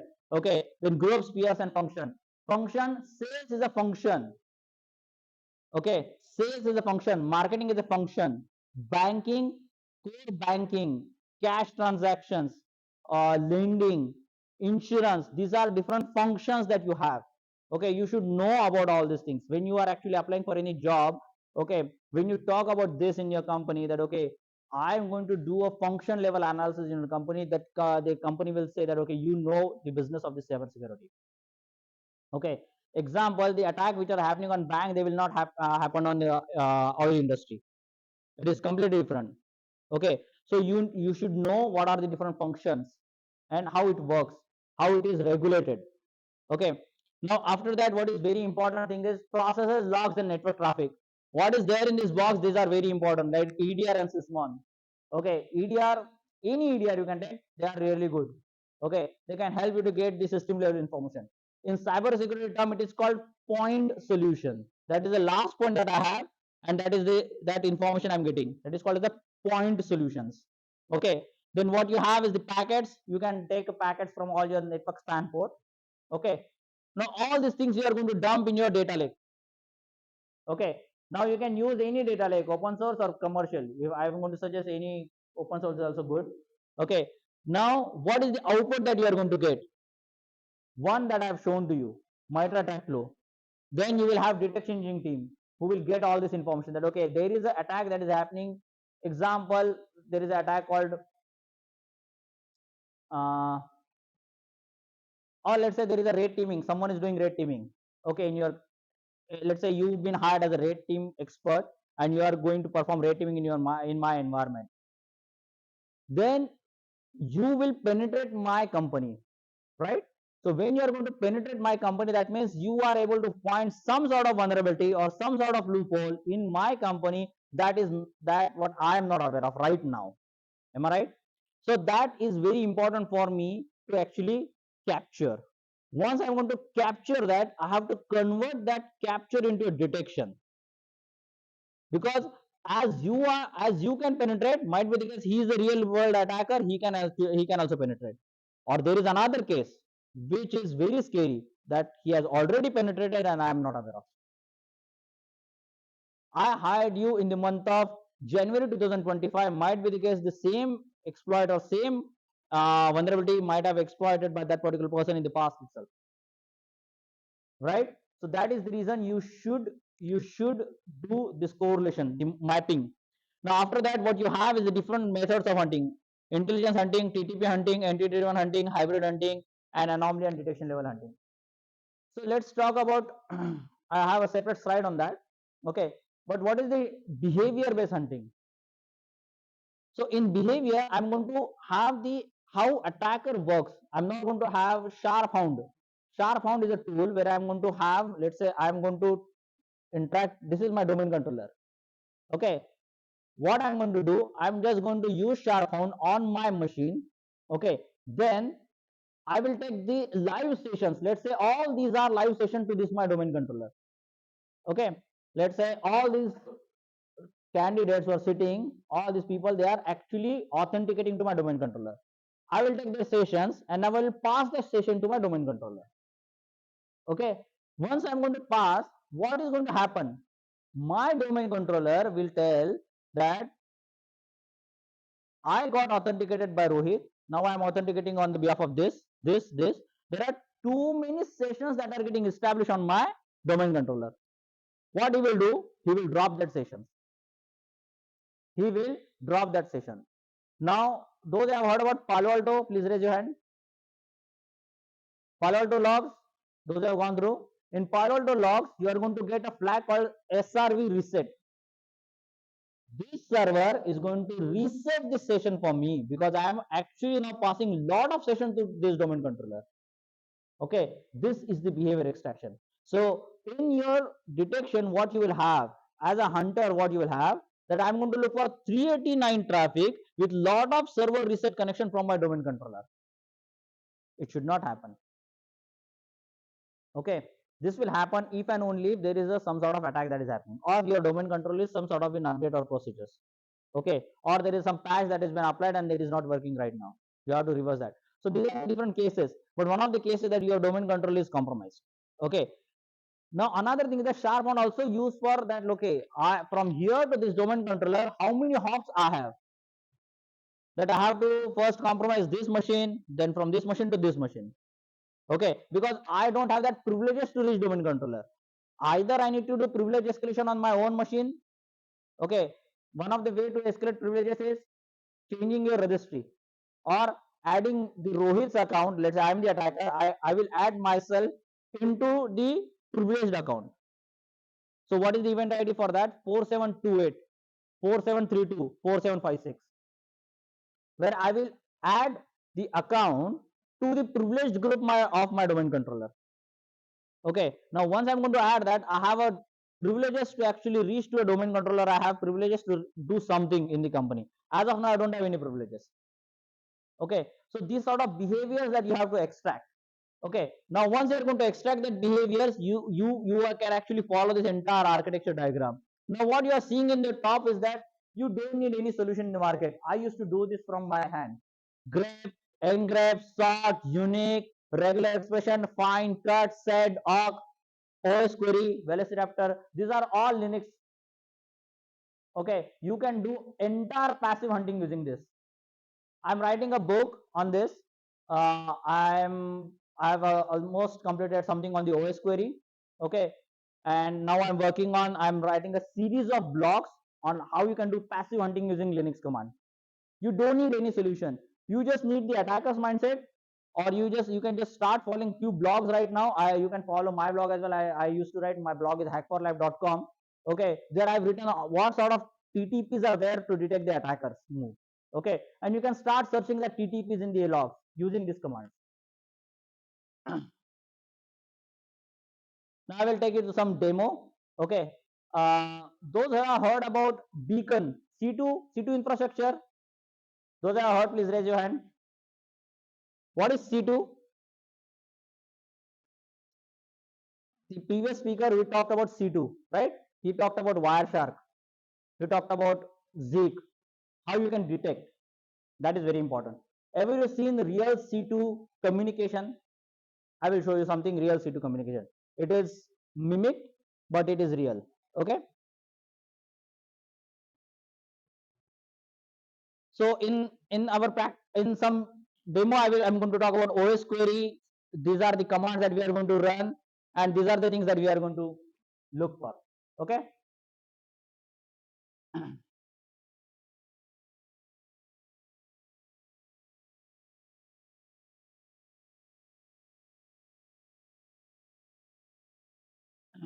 Everybody can see my screen? Yes?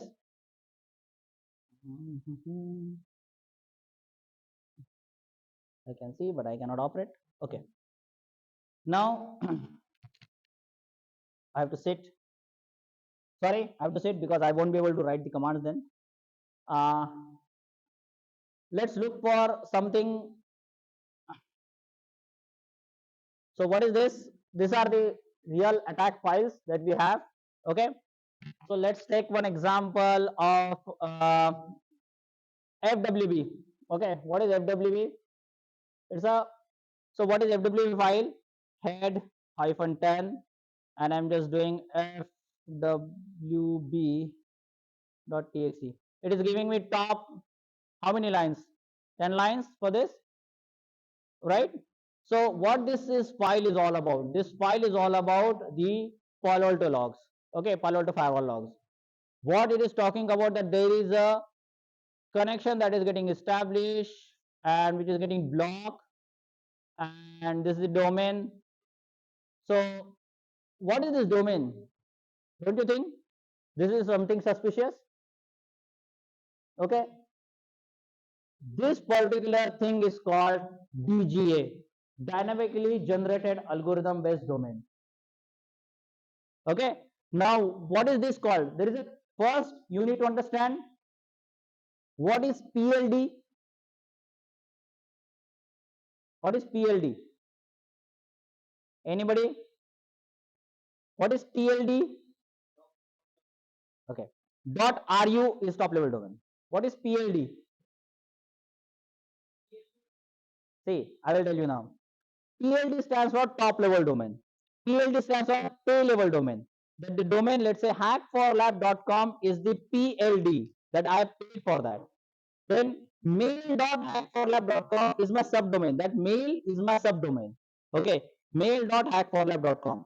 Now there are too many attacks that are associated with this. We are going to talk about real attacks. I'm going to give you a detailed diagram of that, different attacks of DNS. Okay, now what you are seeing right now over there, this is the algebraic domain, DGA domain. Okay, now let's do, I'm going to run one command and it will now you are going to tell me what is happening over there. Okay, uh,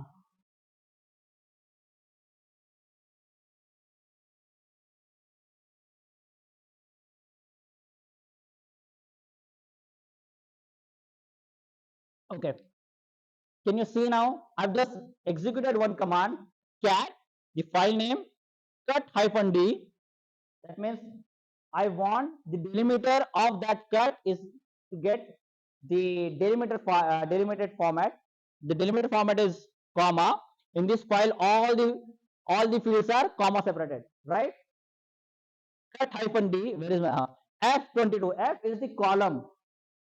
Okay, 9, 22, 9, 10, 32. Sort them.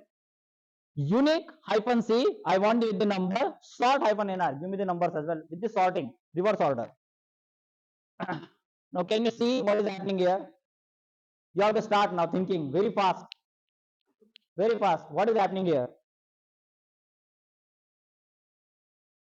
We started with something. Anybody? Madam?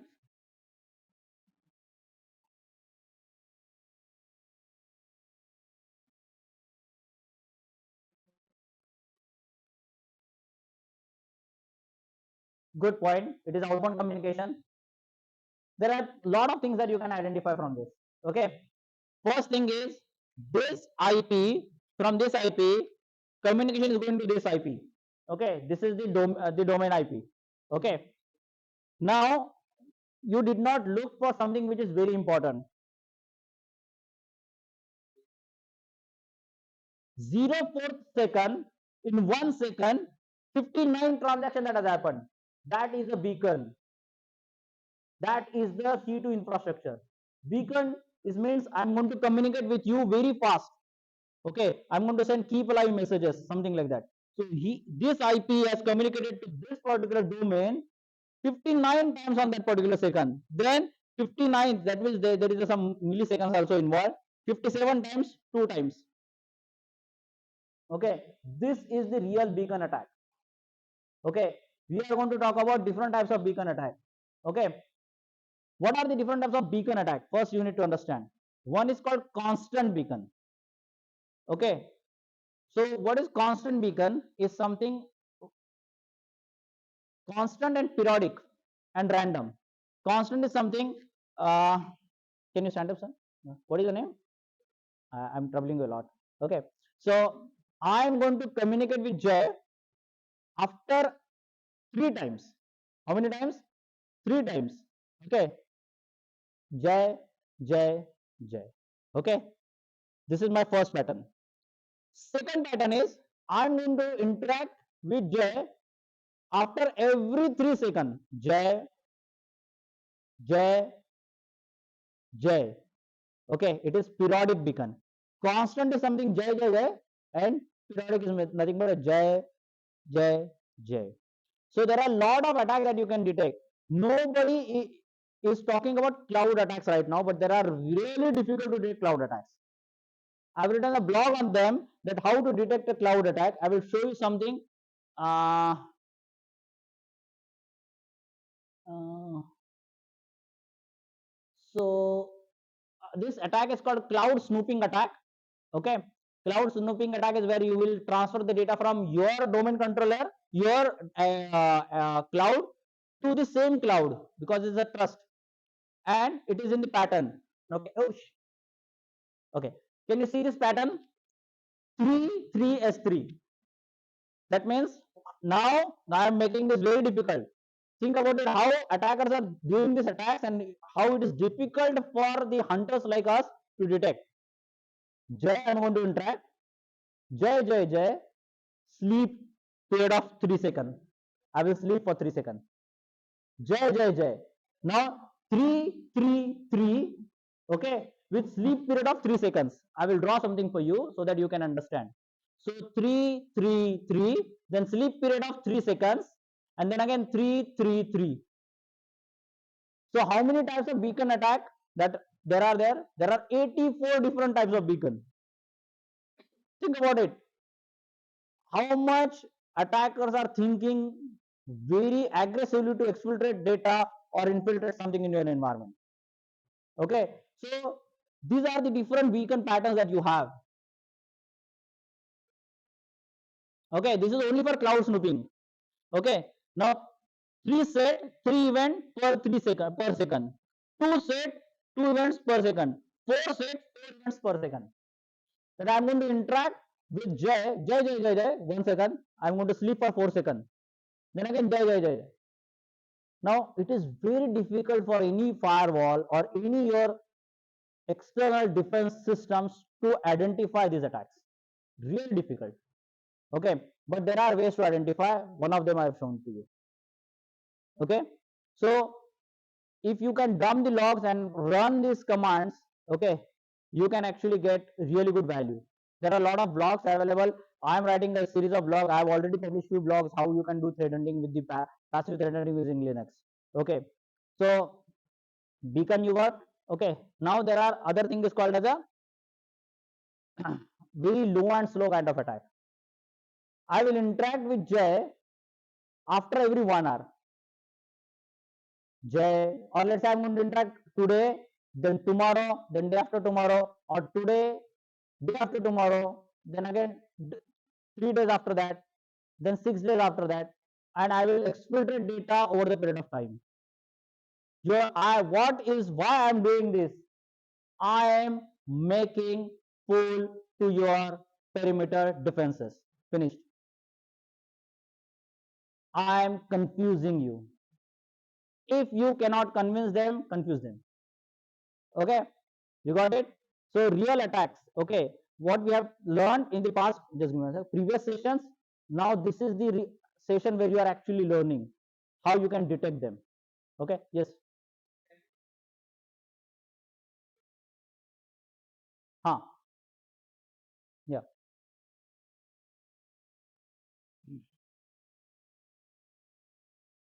Okay, you got this. Now what is this? This is nothing but your beacon. Okay, now I'm going to show you another file. Now you have to tell me what is that file is all about. Okay,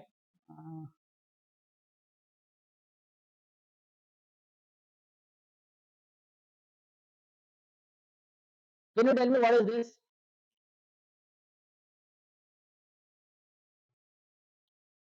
Uh, this is the port 137. What is 137 port? What is 137 port? Good.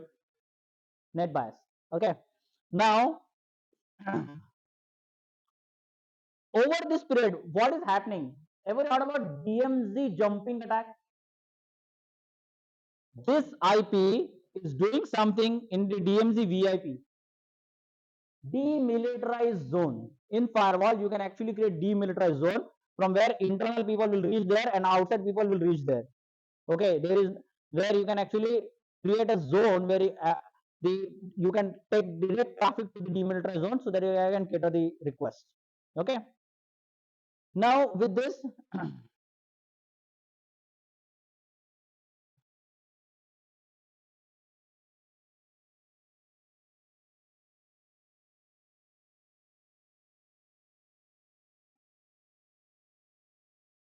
okay, can you see here what is happening? 11 times he was communicated on this particular time, and how much amount of bytes he is communicating. Okay, on this particular port. Okay, this is the real case of SMB exploitation that you are seeing right now. I've just changed the IP.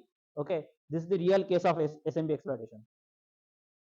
Okay, now let's do some real log analysis in terms of attack. Okay, so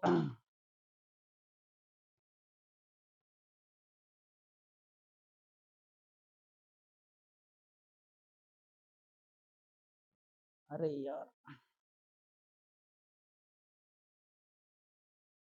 can you tell me what is this log? What is this log?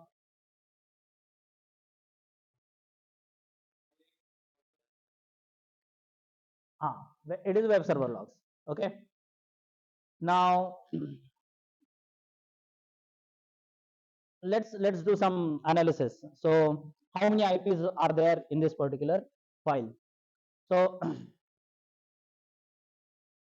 just to tell you what I am talking about, I have already have thousands and thousands of commands that I've actually executed. These are all passive hunting.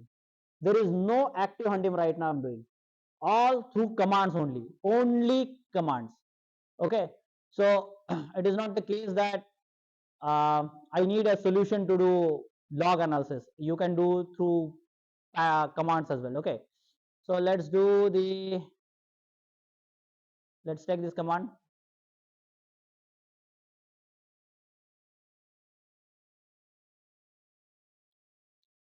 So these are the different IP that are involved here. Okay, 31. Okay, I will take this here so that I can paste very quickly. I will take this on my machine. Now, when it comes to web server log, what is the very important thing that you will note? I will look for some sort of web attacks, right? So let's look for some web attacks. Okay.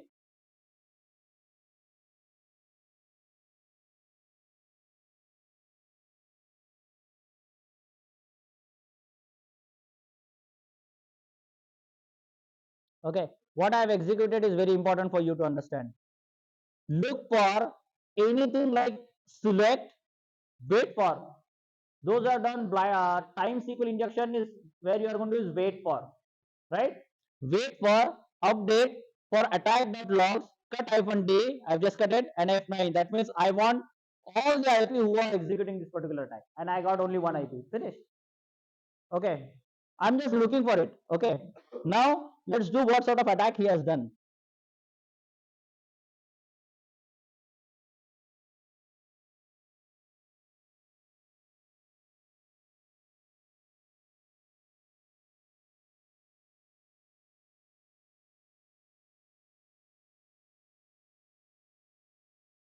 Whoa, whoa, whoa. Can you see how many URLs is executing? What is this? Exactly. What is it called in web attack? LA file, local file inclusion attack. Okay. Then is there anything that he has done suspicious? Please load, please load. Yeah. Oh wow. Can you see XOR? Sysdet. He is passing the argument if now sysdet XOR sysdet or give sleep. Sleep the server for 9 seconds. Okay. Now anything else that he is able to execute? What is this?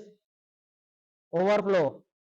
He is now making fool to my system that he want to create lot of things, lot of buffer on my machine. Anything else suspicious?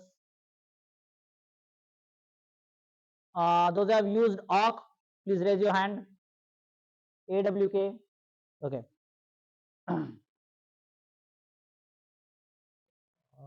I will use very interesting command. Then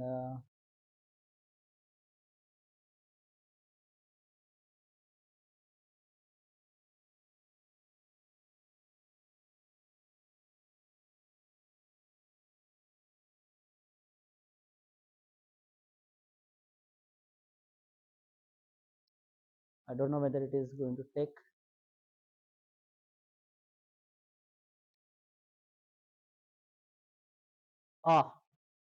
Can you see? This is giving me that on this machine. Okay, wait for awk, print me the file, give me the information about this $x $15 grep broadcast is a user that was used sort -n. Okay, what I'm looking for Python. Okay, then I'm giving this input. Okay, Python -c import sys URL lib UI print URL dot unicode sys sdin read. This is something that it is there, and in that what attacker has done, this is the thing. Wait for delay 0005. That he is now giving sleep command to my server. Okay, wait for it. Okay. Now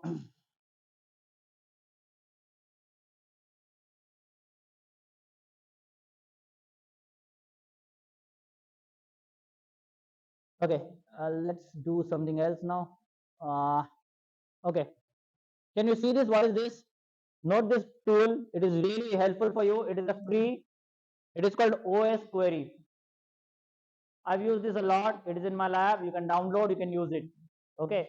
I'm writing a real article for this. If you want this article, you can actually get this article just on LinkedIn. Tag me and whatever that you have learned from this session, just note it down. Okay. You will get this. Okay. So I'm writing a detailed article on this, that how you can actually hunt using the OS query on Windows, on Linux. The guy who was talking about rootkit, malwares and everything, you can actually identify this. Okay. Example here. So in OS query, there are a lot of tables are there. Okay. So everybody knows SQL, right? You should know left join, right join. Okay. The where clause. Okay. It is only select. Okay. But you should know all these things. Okay. Moment you know, you can now execute these commands. Okay. What you are seeing right now here. Now see here, what I'm doing here. Select OS version, platform, code name, persistent size, ps.u, process, select sum of the size of that db size from select where OS query flag where name PID. Now I want to identify the process. It is the sum of the process size in your memory is more than 1024. Okay, I can do less than as well. In my memory, or is there a process that is actually getting executed on my machine which has the size of more than this? Okay, now there are a lot of other commands that I have used. Select OS query. Now see this command. What is preload? Anybody? Preload. This is used for injection, process injection. Ever you heard about it? Okay, preload is used for the process injection. See what I'm doing. In preload, I'm trying to identify anything which is executing without root. Okay, port 0. That means there has to be some sort of port. Can you see? I got user has been network manager is running on my machine on port 58. If there is any process that is actually getting executed on my machine with the network connection, I should know about it. Okay, so there are a lot of actually commands that you can actually run. I have one very important. Can you see? Now this is very important. The guy was talking about process and network communication. I am selecting select distinct process name, process path, remote address, remote port from process open socket. This is the table name. Left join. Okay. Now what I'm doing, process, I cannot go right. So what it is giving me, which process is creating network connection. Okay. Moment any process create network connection, it is something that you have to take it on your radar. Okay. Now here I got from entire machine, I got only these two. But these are all my legitimate process. Remote port are also good. If here, if I'm going to see double two port, that means someone is someone is running a meter better. Okay, 3389, 389, 636, gone.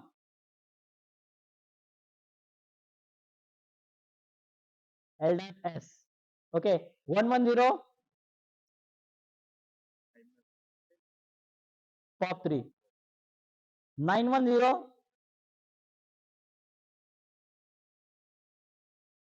Okay, what if someone is going to give me answer of what is the port used for PowerShell?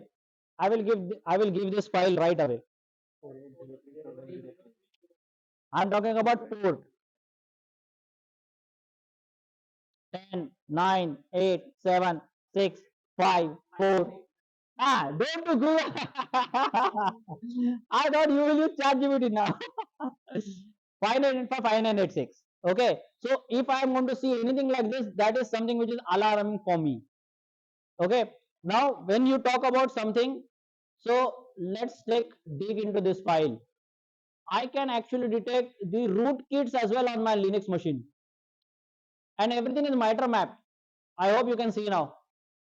Select name, type, registry, where key registry, this is for my Windows. Okay. If anything happening on my registry, this particular attack ID T1180, this is the actual MITRE technique to which it is getting correlated. Okay. So you can actually detect real. Okay. I will show you something. So this is something that I wrote recently. So let's say I want to detect rootkit. Linux is where you will find a lot of rootkit because they go till kernel level, right? So how you are going to detect the rootkit? The command that we executed, process and something 1024 and everything, it is to detect rootkit. Okay, the query that we executed, it is to detect rootkit. Okay, now there are other ways to detect rootkit as well. Oh, sleeper installed. Can you see this?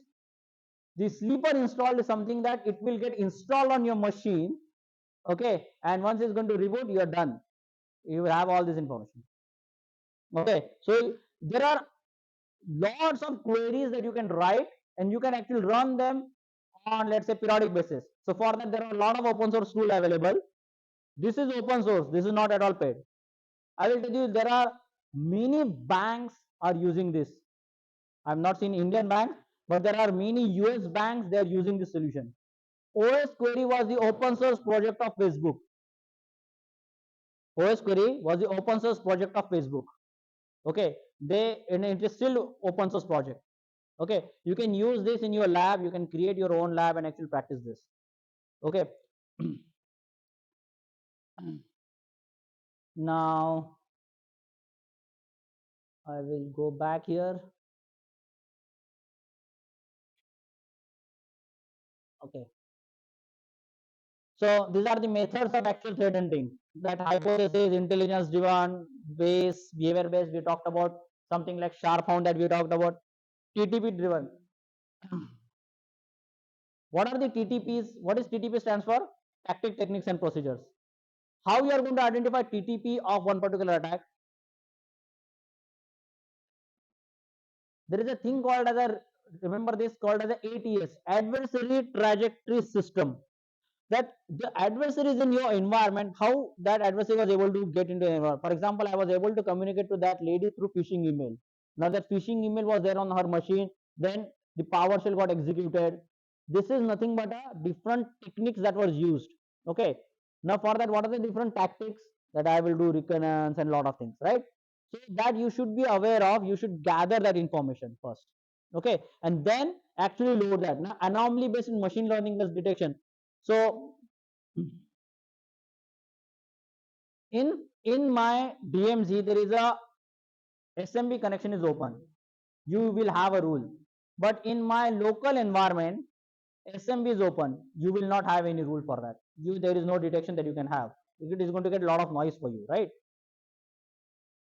What sort of anomaly that you can drive? That there is a machine who is communicating to another machine abnormally higher than his daily transactions. That is anomaly.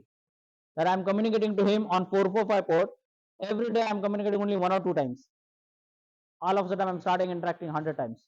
That is anomaly. But there is another thing in the anomaly, that I am using DNS over HTTP. That is anomaly. Okay. There is hardly any tool who can detect this. You need a hunter's mindset to detect this. You need packet analysis to detect this. So there is a tool called T-Shark. Those who have heard, please raise your hand. T-Shark. You just type threat hunting with T-Shark, you will get my blog only. The T-Shark is nothing but you can actually write a command on Wireshark command on command using T-Shark. Okay.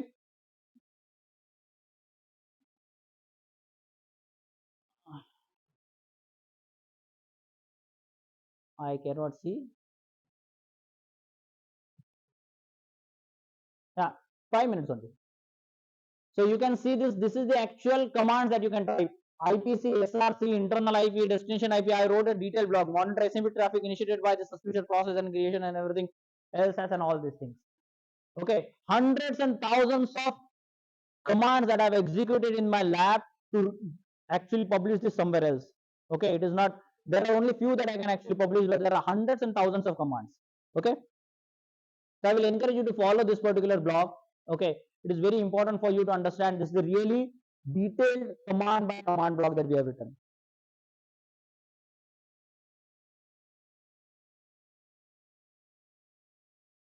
Okay, now I was going to spend 5 minutes on this and 2 minutes on the last slide. So let's start with this. These are all different attacks. Okay, have you heard about watering hole attack? Watering hole attack is the attack. It is coming from the jungle. If lion or a tiger wants to hunt or a crocodile wants to hunt, they will not go behind someone. What they will do, they will hide themselves into a pond. And when all the animals are thirsty and they will come to drink the water from the pond, will attack on them. Okay, that is called a watering hole attack. So same thing will be done on you. It is called watering hole attack in the cybersecurity world as well. Okay. Now lateral movement, we talked about caterpillar and spiral. DGA, beacon, types of beacon, random, constant, periodic, low frequency, beacon through non-standard. Then DNS attack. They have heard about DNS. See, there are two things that I want to talk: DNS shadowing and fast flux. What is DNS shadowing? That means you will have multiple subdomains under one domain.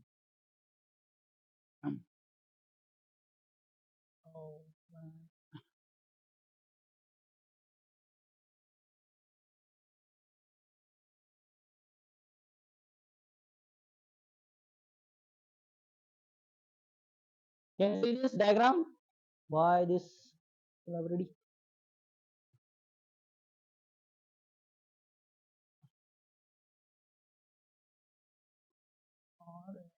Can you see this diagram? What is happening here? This is the fast flux. One domain has multiple IPs. And in shadowing, one domain has only two IPs, but there are hundreds of subdomains. I have detected one particular attack where it was a flux. there was 997 IP that was used behind one particular domain. Okay. Firewall. Okay. DNS shadowing, fastflux DNS. These are the real attacks that are actually attackers are using. These are the different techniques. So what I've topic was itself was singular attack.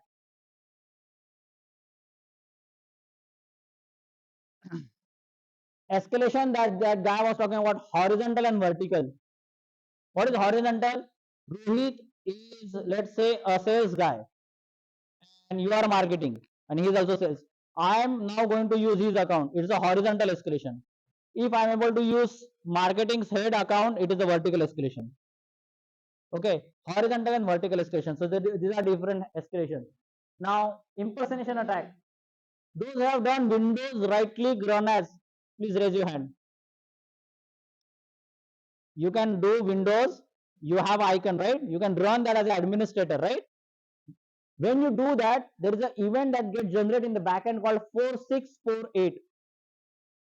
Okay, where the source user will be the user, then target user will be run as administrator on the behalf of which you are authenticating to process that particular module. Okay, that is called run as. Okay, 4648. So that is called the impersonation, but it is not attack. But there are, you can now impersonate. Now when attack and when actual defender will go, they will say that okay, I am authenticating on the behalf of him. Now, if you are the investigator, you will catch him. You will not catch me. I have a lot of now breathing space available to exfiltrate data and go and back. Okay. Then exfiltration, cross-channel data egress. This is a really good example. Huh? I have some data. Now I'm trying to upload that data. You might PC plugin. Okay, just give me 1 sec.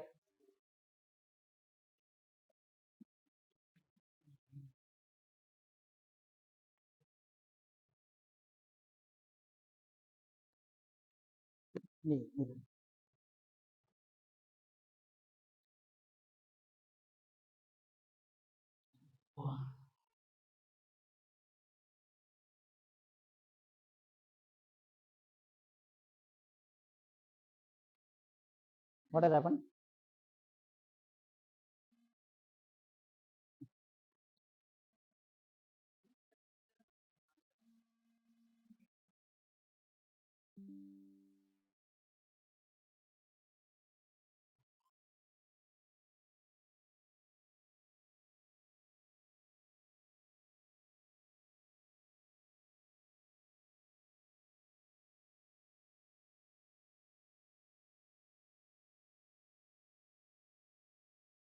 Is it not working?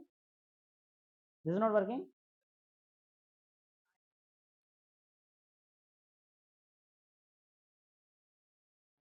So till the time, see, I have some data. I want to exfiltrate that. You have in your corporate environment, you have a limit of 15 MB that you can maximum upload a file, 5 to 15 MB, right? I will try to upload that data. I will fail. Then in within next hour, I will try to print that data. Or I have a particular data. I'm now using USB, but I don't have USB access on my laptop. Now what I will do, I will fail over there. Now I will exfiltrate that data to cloud storage site like box.com or drive.com, and a lot of cloud storage sites are there, right? So this is nothing but a cross-channel data egress, and this is the most common scenario in insider threat. Okay, if you want to detect insider threat, this is the most common scenario that you will find it. What happened? No, finally. क्या हो गया?